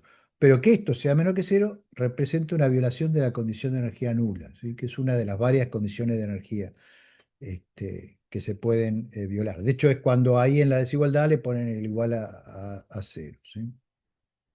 O sea, y eso a su vez se puede mostrar que lleva a una violación de la condición de energía débil, ¿sí? Ustedes se acuerdan que vimos la condición de energía débil hace un rato. Entonces, si uno quiere tener un wormhole, tiene que encontrar materia que viole la condición de energía débil. Esa materia la tiene que poner acá, en la garganta, en R igual R0. Y eso le va a mantener estable su wormhole y le va a dar esta geometría que tiene acá, ¿sí? Bueno, por supuesto puede tener también materia normal, porque esto no quiere decir que todo tiene que ser materia exótica. La mayor parte de la materia es normal, produce esta curvatura que ustedes ven acá, y en la garganta, sin embargo, tienen que tener la materia que viola la condición de energía débil para que el wormhole se mantenga abierto, ¿sí? O sea, enunciado en forma directa, esto significa que la materia que atraviesa el wormhole, la que está acá, ¿sí? Debe ejercer una repulsión gravitacional para que el wormhole sea estable y no tenga los problemas del puente de Einstein-Rosen, ¿sí? Bueno, bueno, acá no, no tiene mucho sentido que entre en estos detalles porque es para mostrarles simplemente que la violación de las condiciones de energía. Pero de nuevo, lo importante es que si uno tuviera solamente materia que no viola las condiciones de energía, se van a cumplir las condiciones del teorema de Penrose y las congruencias se van a enfocar, ¿sí? Y ahí vamos a tener una región singular y no vamos a poder pasar de largo. Entonces, lo que yo quiero es que primero se enfoquen y luego se desenfoquen, ¿sí? O sea, invertir el signo en la ecuación de Raychaudhuri para la derivada de tita respecto de tau, ¿sí? Entonces, para lograr eso, lo que necesito es que la condición esa que imponía Penrose sobre la condición de energía, que era, él la imponía a su vez sobre la contracción del Ricci con los campos de velocidad, no sea siempre igual, sino que invierta el signo, ¿sí? Y eso lo logró poniendo la violación en una cierta región. Cuando llego a esa región, eso cambia de signo y entonces lo que era convergente pasa a ser divergente y ahí tengo la estabilidad que busco para el wormhole. ¿Se entiende? Entonces, bueno, hay todo un mundo de soluciones de wormholes, ¿sí? Les mostré recién dos wormholes que son estáticos, esféricamente simétricos y que violan las condiciones de energía débil, ¿sí? Hay otros que, por ejemplo, con Ernesto Iroa estudiamos wormhole con carga eléctrica, ¿sí? Entonces, la carga eléctrica, como es repulsiva, lleva a un mínimo el contenido de materia exótica, ¿sí? que hay que es necesaria para mantener el wormhole abierto. No la elimina completamente, pero la lleva a un mínimo, o sea, necesita muy poca. De la misma manera, otra gente estudió, como Teo, que ahora vamos a ver la solución, un wormhole rotante, que ahí ya es, digamos, aparece una dependencia de un término cruzado en el tiempo, eso va a tener Gofera, vamos a ver también un poquito esa solución si nos da el tiempo. Y después hay wormholes cosmológicos, hay wormholes que evolucionan con el universo, ¿sí? Se expanden con el universo, se contraen cuando se contrae el universo. Bueno, Daniela Pérez ha encontrado soluciones de wormholes cosmológicos, ¿sí? Uno de ustedes, eh, Mario, ¿sí? También que trabajó con Daniela, trabajó en ese tipo de soluciones. El joven Milos ha trabajado con wormholes rotantes y ha mostrado que producen flujos de pointing, tipo de proceso de Blanford-Snijek, ¿sí? Ahora vamos a ver un poquito. Bueno, ahora ustedes dirán, bueno, bárbaro, todo muy lindo, pero ¿y si esa materia dónde está? Yo no la veo. O sea, yo acá en la Tierra, en el Large Hadron Collider, no me aparece en ningún lado. Bueno, hay experimentos que muestran, digamos, violaciones de las condiciones débiles de energía. Por ejemplo, el efecto Casimir es el más clásico, pero las fluctuaciones de los campos cuánticos también generan materia que viola condición de energía porque tienen densidad de energía negativa. El flujo hacia adentro del agujero negro en la polarización de los campos cuánticos cerca del horizonte de evento de un agujero negro de Schwarzschild viola las condiciones de energía, ¿sí?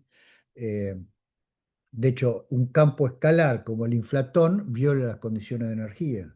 Entonces, bueno, y ese es un campo masivo, es un campo que tenía suficiente violación de la condición de energía para eh, acelerar el universo entero, ¿no? Entonces, aparentemente, en determinadas circunstancias en el mundo, aparecen violaciones de las condiciones de energía, por lo cual esto no es un disparate puramente matemático, de coherencia matemática de la teoría, pero soluciones que no describen nada. Que por supuesto puede haberlas, ¿no? Y puede ser que esto en realidad no describa nada que esté en el universo, porque que se violen las condiciones de energía no quiere decir que se violen en la forma exacta que se tienen que violar para que en la naturaleza se dé un wormhole, ¿no?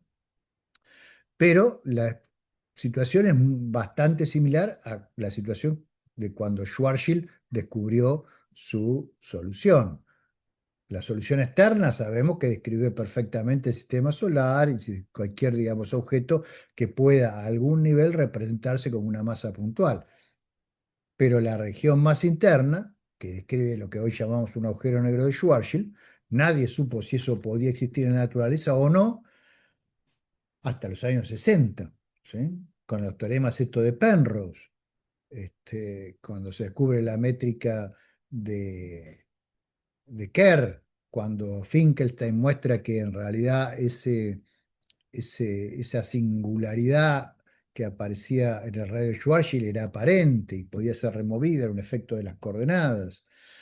O sea, tardó muchísimas décadas en llegarse a la conclusión de que eran viables esos objetos en el universo. Y después pasó más tiempo hasta que se descubrieron candidatos a esos objetos.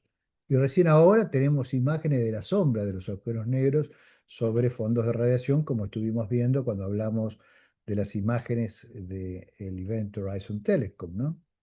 Entonces, si el lensing nos ha llevado a descubrir agujeros negros en el universo, ¿por qué no pensar que el lensing podría también revelarnos la presencia de agujeros negros, agujeros de gusano, si es que la topología del universo viene de fábrica, ya siendo múltiplemente conexa con estos túneles que conectan distintas partes, como especuló Jack Williamson con James Gunn en Puente entre Estrellas, ¿no? Bueno, o sea, esto para mí es una línea de investigación muy querida porque la inicié yo mismo en los años 90 junto con Diego Torres, que en ese momento trabajaba en el IAR, hoy trabaja en el Instituto de Ciencias Espaciales de Cataluña, también con Ernesto Iroa, que hoy trabaja en el IAFE y que hizo su tesis doctoral, la primera en Sudamérica, en agujero de gusano bajo mi dirección. ¿Y qué nos planteamos con Ernesto? Nos planteamos lo siguiente. Supongamos que hay wormholes en el universo naturales, que se formaron por algún proceso natural o porque de entrada la topología del espacio-tiempo es múltiplemente conexa. ¿Cómo podemos detectarlos si existen?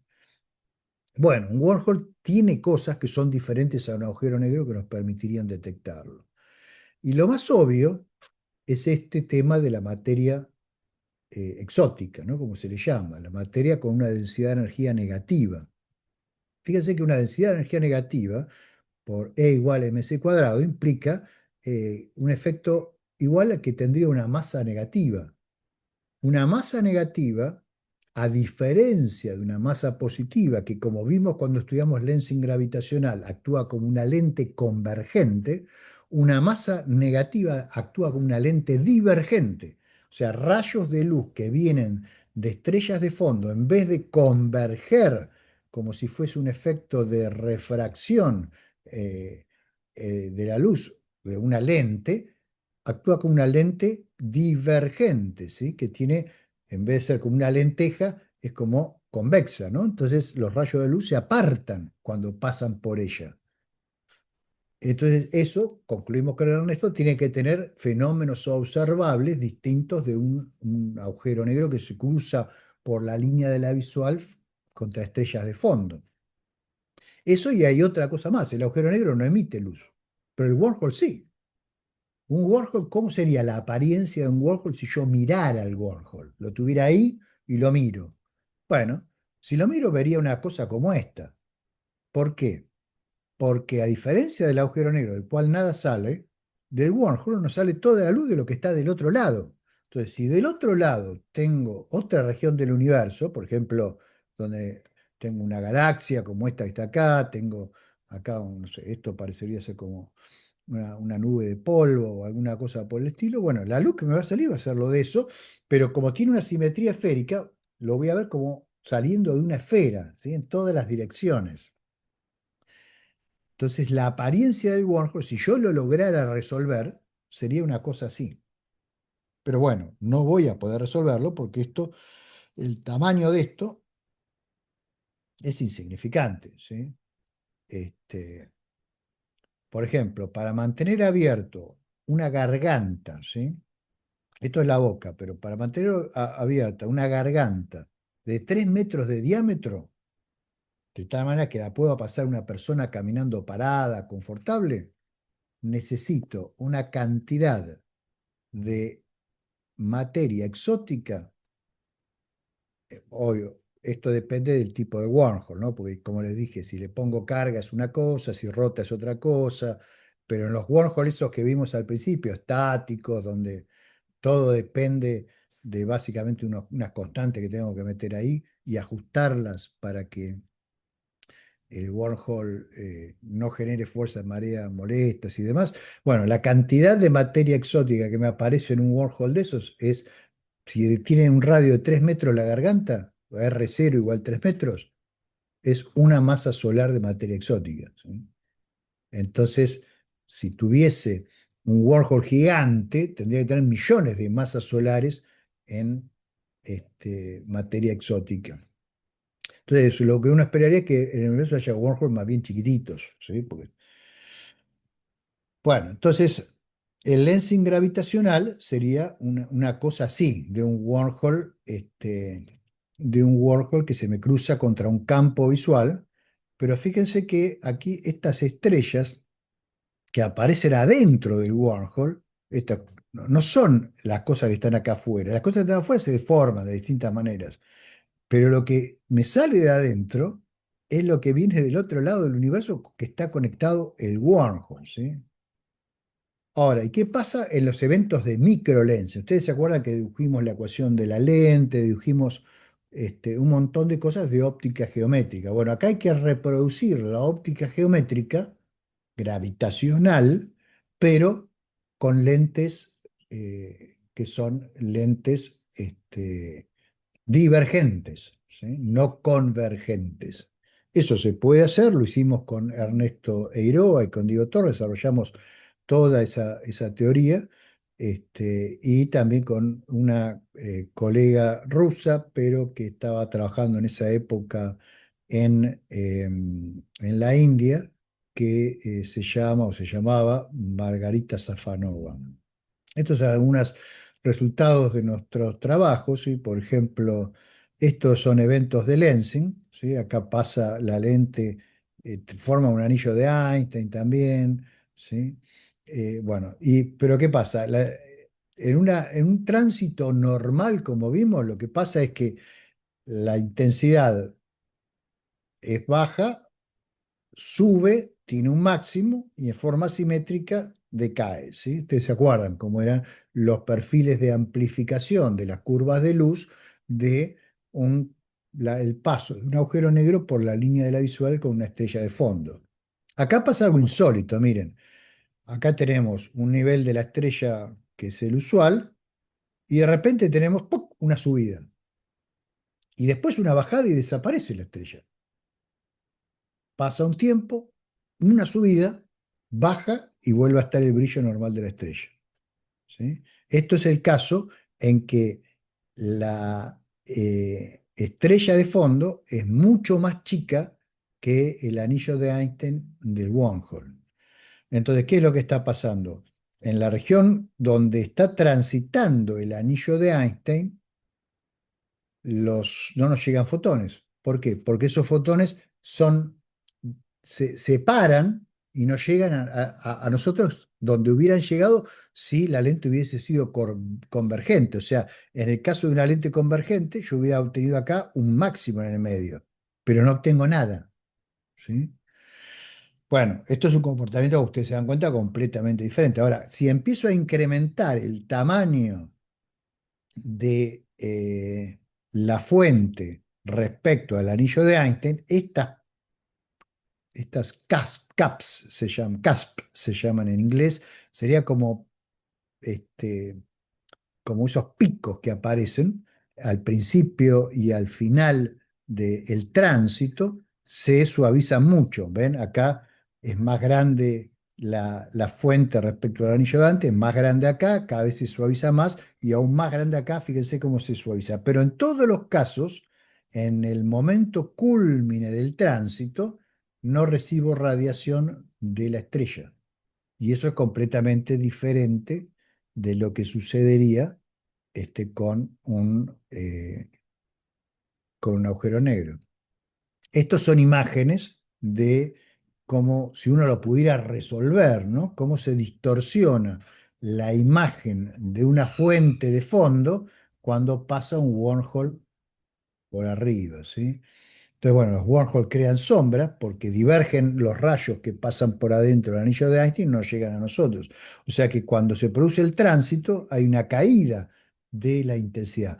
¿Por qué acá no llega a cero? Y porque el anillo de Einstein es más chico que la fuente, ¿sí? Entonces, bueno, no llega radiación de afuera del anillo de Einstein, que es lo que hace que esto sea así, ¿sí? Y este es un caso en donde logramos oscurecimiento total y estos son deformaciones parciales con distintos parámetros de impacto.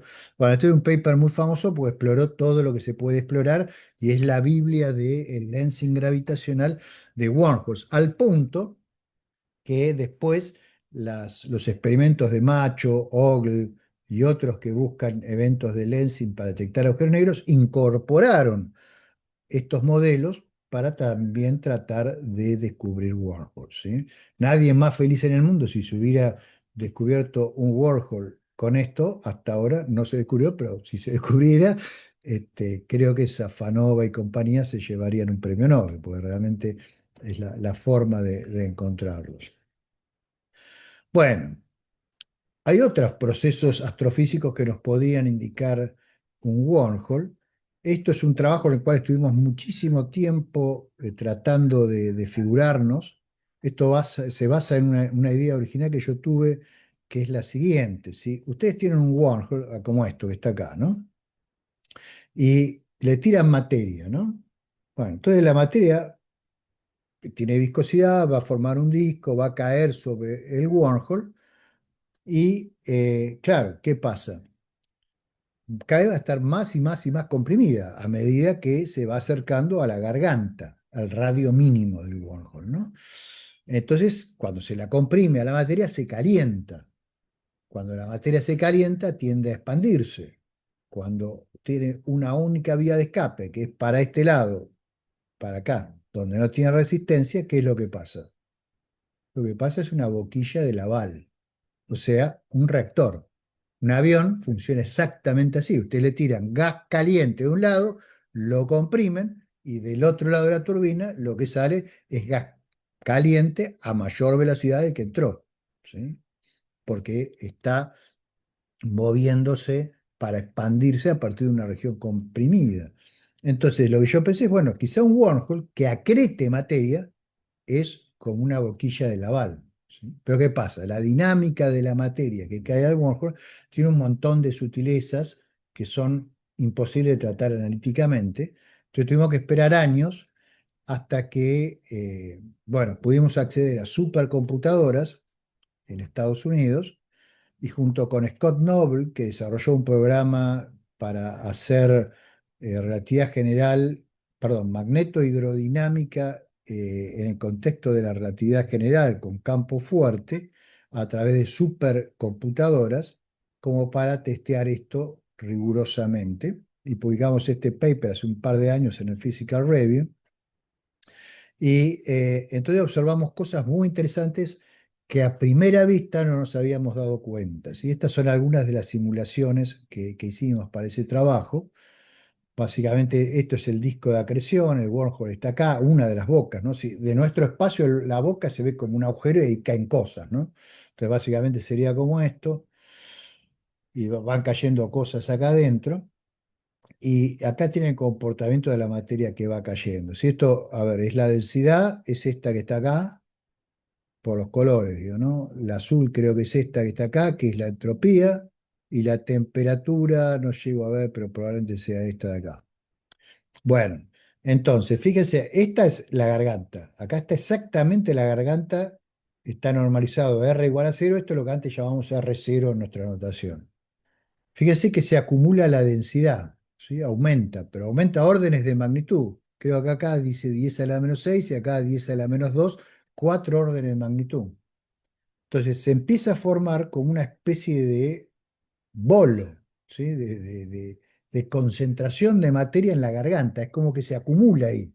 Cuando usted se acumula materia, como las paredes son rígidas, entonces ahí va cada vez estando a más temperatura y más presión, y en un momento, bueno, puede haber reacciones termonucleares ahí adentro, ¿sí? Porque estamos tirando hidrógeno, se puede empezar a producir helio, y ustedes pueden tener una especie como de estrella acá adentro, ¿sí? Que se forma, bueno, y calienta esto, y dependiendo de la tasa de acreción, esa estrella se forma o no se forma, ¿sí? Y lanza un gas muy caliente para el otro lado. Entonces, ustedes piensen ahora, ¿qué vería yo si estoy del otro lado? Del otro lado veo nada, y de repente me sale un chorro de materia, ¿sí? Un chorro de plasma como un jet, ¿sí? Térmico, pues todo plasma caliente, no es no térmico como con el de los AGNs. En los AGNs siempre tengo un disco de acreción, que es el que alimenta al agujero negro, ¿no? Y el chorro sale para nuestro lado del universo. Acá es al revés, tengo el disco de acreción del otro lado, la materia cae, y del lado opuesto lo que sale es simplemente un chorro sin que nada acrete. Entonces, si ustedes lo miran, la fenomenología de eso es completamente distinta de cualquier cosa conocida en el universo. Si se detectara algo así, sería evidencia de la existencia de un wormhole, ¿sí? Entonces, yo creo que este es el trabajo, digamos, más sofisticado que se ha hecho hasta la fecha en wormholes. Bueno, algunas soluciones adicionales antes que se nos acabe el tiempo. Una En cortita wormholes puede ser. rotantes, ¿cómo? Una pregunta cortita sobre lo anterior. Muy corto porque Eh, no llegamos, yo no sé. sí, sí, cortísima. Esa materia que uno, o que va entrando al agujero de gusano, ¿como no lo desestabilizaría o tiene que ser mucha para hacer? Porque Se va a supuestamente, desestabilizar en la medida de que la acumulación de materia, porque no es autogravitante la materia, pero si lo que se acumula acá adquiere una densidad grande, claro, tiene que ser puede ser mucha. que modifique la métrica. Si modifica la métrica, ahí esto se puede desarmar o se Claro, transforma en otra cosa. Ya la claro, solución original no vale.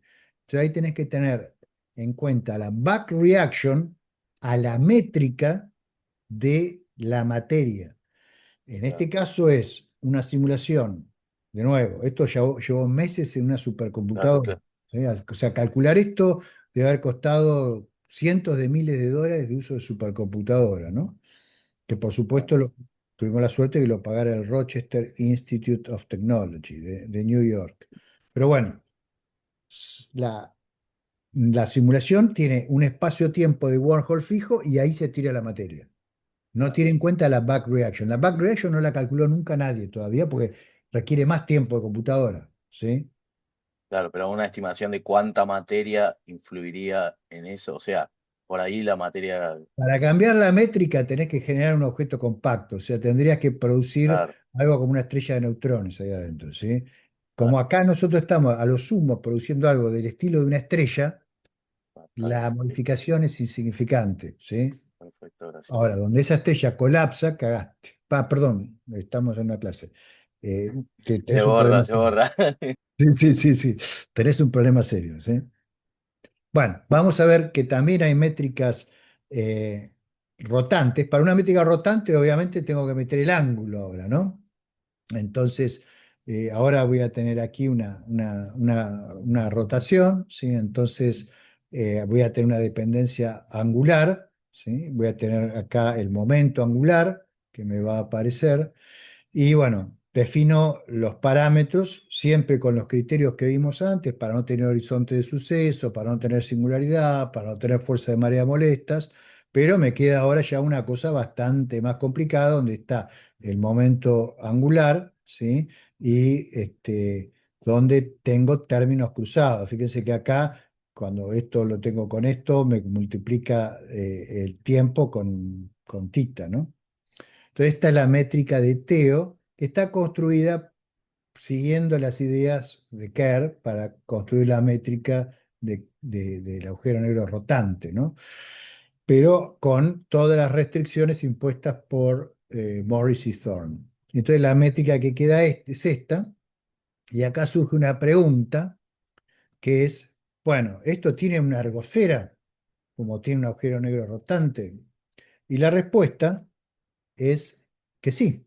O sea, el joven Milos Ertola Urtubey, su directora, Daniela Pérez, y quien habla, hemos estudiado qué pasa cuando un campo magnético penetra la ergosfera de uno de estos wormhole rotantes.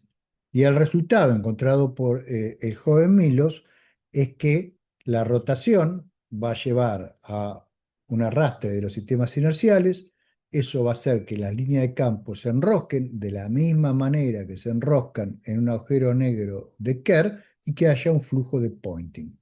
O sea, algo que no se vio en las simulaciones, pero que Milos ha podido predecir, y es que de nuestro lado del universo, del lado donde se está produciendo la acreción, va a salir un flujo de Poynting, ¿sí?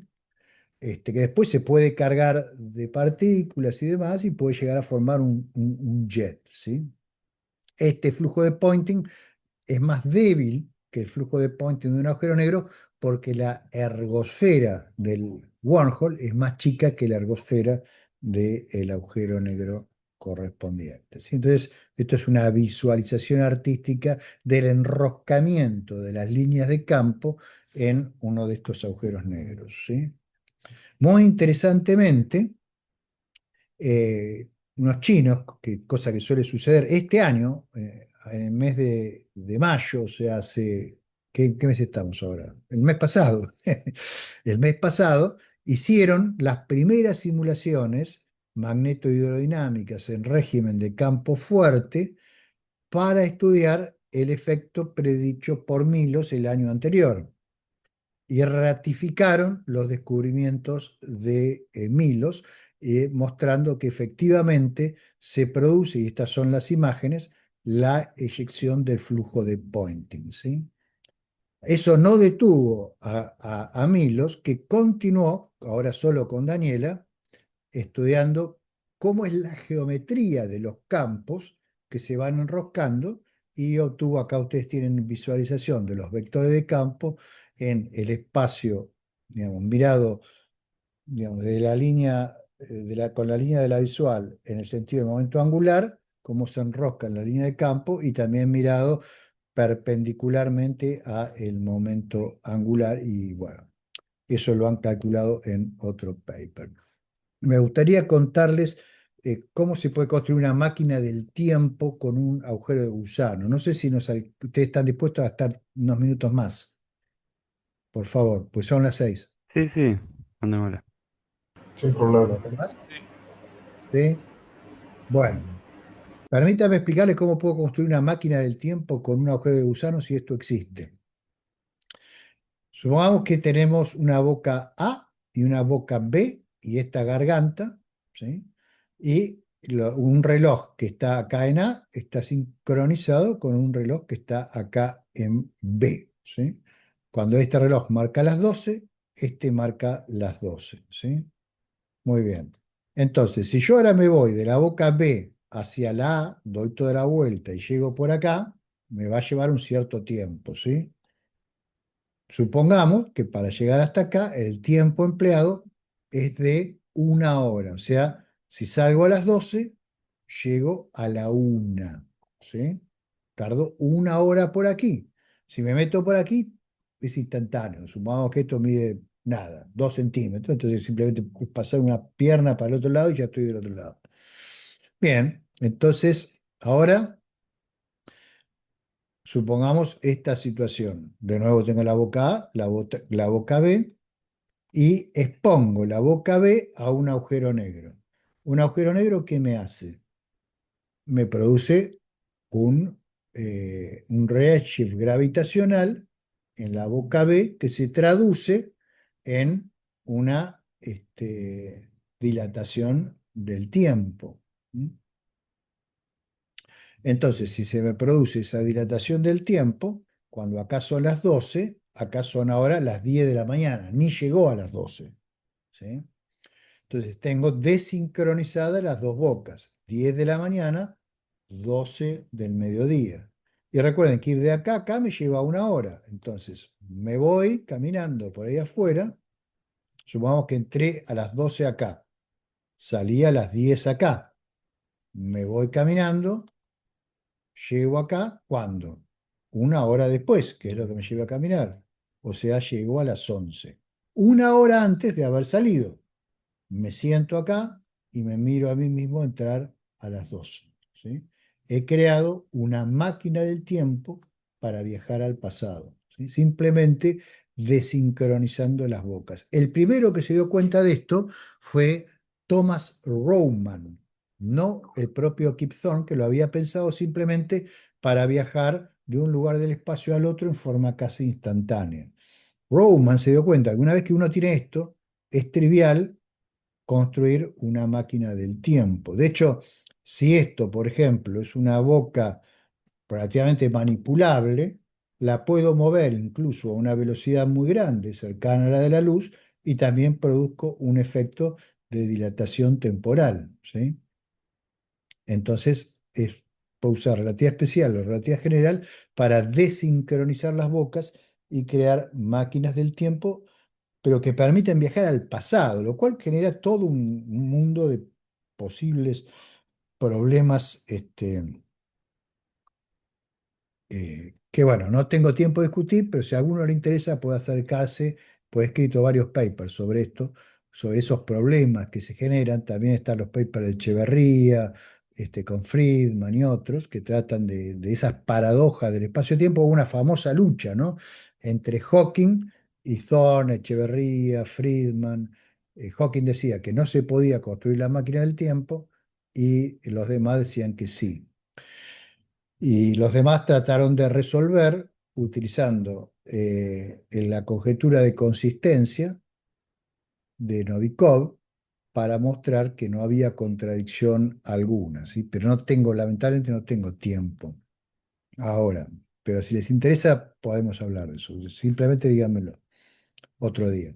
Y Perdón, lo que vamos a Gustavo. ver, ¿sí? Sí, no, una consulta rápida. Em, ¿Por qué es que el redshift se manifiesta de un solo lado del wormhole? O Porque, sea, ¿por qué no? Que hay como un cambio abrupto a través de la boca. O sea, eso no es lo que no. Porque ¿Eso yo por qué? expongo, porque yo expongo esta boca a, por ejemplo, el redshift gravitacional, o muevo esta boca a una gran velocidad, pero la otra boca no la toco. La otra boca está a millones, billones, trillones de kilómetros, ¿sí? Entonces, los efectos gravitacionales de esto no llegan a la otra boca, solo afectan a la boca B, no a la boca A, ¿sí? ¿Se O sea, en entiende? este caso eh, no son simétricas los dos lados Claro, de. fíjate que se ve claramente acá, Ah, esta está expuesta a un agujero negro y esta no, ¿sí? Entonces, bueno, esta está a salvo de esos efectos. Y es un proceso de desincronización. pero no es un problema que haya un cambio abrupto en la boca. No es abrupto, o sea, yo lo voy acercando y esto empieza a retrasar, a retrasar. Cuando ya no quiero que siga retrasando, bueno, remuevo la influencia de estos. Estoy suponiendo una civilización que puede manipular cosas gigantescas, como agujeros negros, ¿sí? Pero bueno, permítame No, pero el cambio abrupto me refiero a si pasas de A a B o de B a A La- a través del. el cambio abrupto se da si yo viajo por el túnel, ¿sí?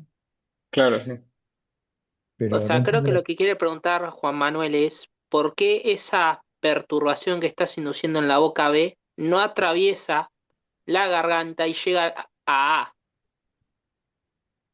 Creo que va Porque por acá ese lado, estás, ¿no? porque sí, pero fíjate que acá las geodésicas se desenfocan, ¿sí? Mientras que acá se enfocan. Entonces, acá el efecto se diluye y acá se concentra. Entonces, bueno, acá es donde vos vas a tener la modificación de los relojes. Si vos pones todos relojitos a lo largo de estas geodésicas, ¿sí? Vas a ver cómo van a ir cambiando cada vez menos, menos, menos, menos, menos, hasta que quedan acá a las 12 a las 12. ¿Sí? Pues de este lado yo tengo las 12 horas. No, no, no, no estás Claro. afectando el tiempo por igual de los dos lados, ¿sí? Porque la situación, insisto, no es simétrica. ¿Sí? Ok.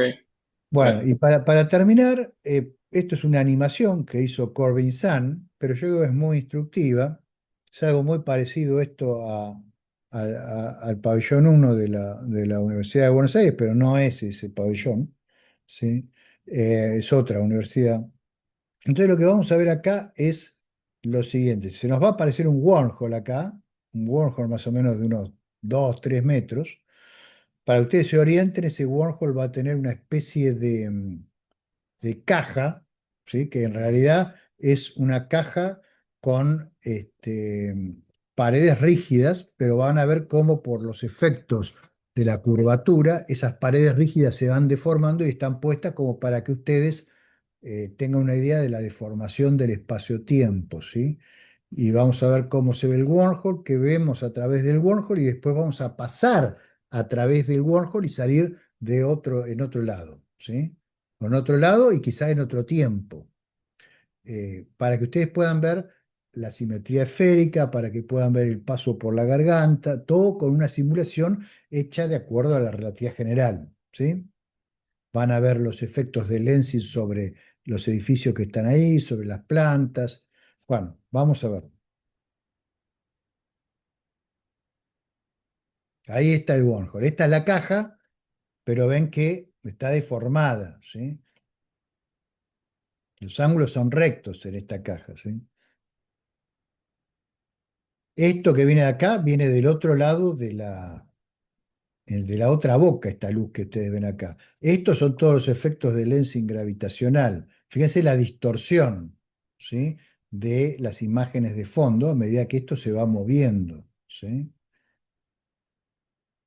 Esto está ahí para mostrarnos cómo se distorsiona todas las imágenes de fondo. Fíjense, ven que actúa como una lente que no es convergente, sino que es divergente. Y ahora nos vamos a ir metiendo adentro del wormhole.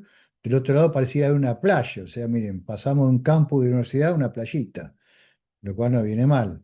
Nos vamos metiendo. Esto nos muestra cómo está acá dentro distorsionado el espacio-tiempo, pero no parece ser demasiado grave para el paso de un humano y cruzamos y ya estamos del otro lado.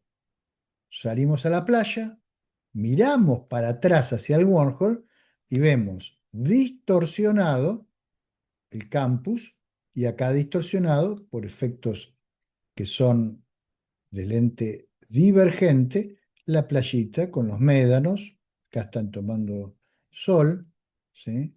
Y en un segundito nos fuimos, por ejemplo, de un campus de Estados Unidos a una playa que por su aspecto, bueno, no parece muy linda particularmente, pero podría ser, qué sé yo, algo cercano a Pinamar, quizá, no sé. ¿Sí? Y ahí vuelve para el otro lado, parece que no le gustó, chusmea un poquito para que puedan ver cómo se deforma todo. ¿Sí?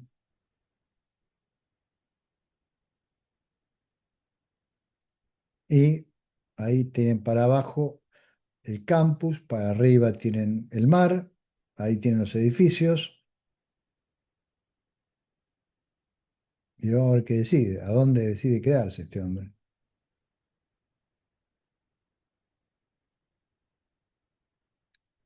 Está indeciso, me parece.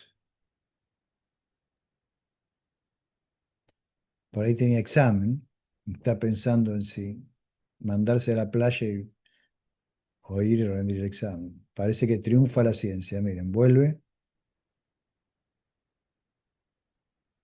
y sí, se quedó en el campus. Responsable, muy bien.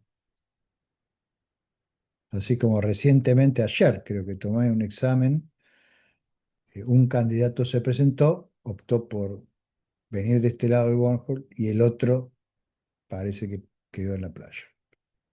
Bueno, muy bien, es un chacarrillo, pero es muy ilustrativo, ¿sí? Este, hay muchísimas cosas más, chicos, que puedo decir de wormholes, pero no tenemos tiempo. Les puedo dar más bibliografía si quieren. Ahí está el libro de Matt Visser, totalmente dedicado a wormholes. Está un poquito desactualizado, pues 1996. Está el libro de Paul Nain, mucho más sencillo y con conexiones a la literatura y al cine, que se llama Time Machines. Y hay un montón de papers míos que incluso discuten objetos autoexistentes. Por ejemplo, uno puede agarrar, viajar al pasado, dejar ahí algún tipo de objeto que llevó desde el futuro, ¿sí? Esperar un tiempo y encontrar en el futuro el objeto, volver a viajar al pasado y dejarlo ahí. Entonces la pregunta es, ¿ese objeto nunca existió fuera de ese loop en el cual circuló? Y, por ejemplo, si ese objeto fue un libro que dice, no sé, impreso en la ciudad de Buenos Aires en el 25 de abril de 1973, bueno, nunca estuvo en Buenos Aires, nunca estuvo en 1973, entonces la pregunta es, ¿de dónde cuerno salió ese libro, no?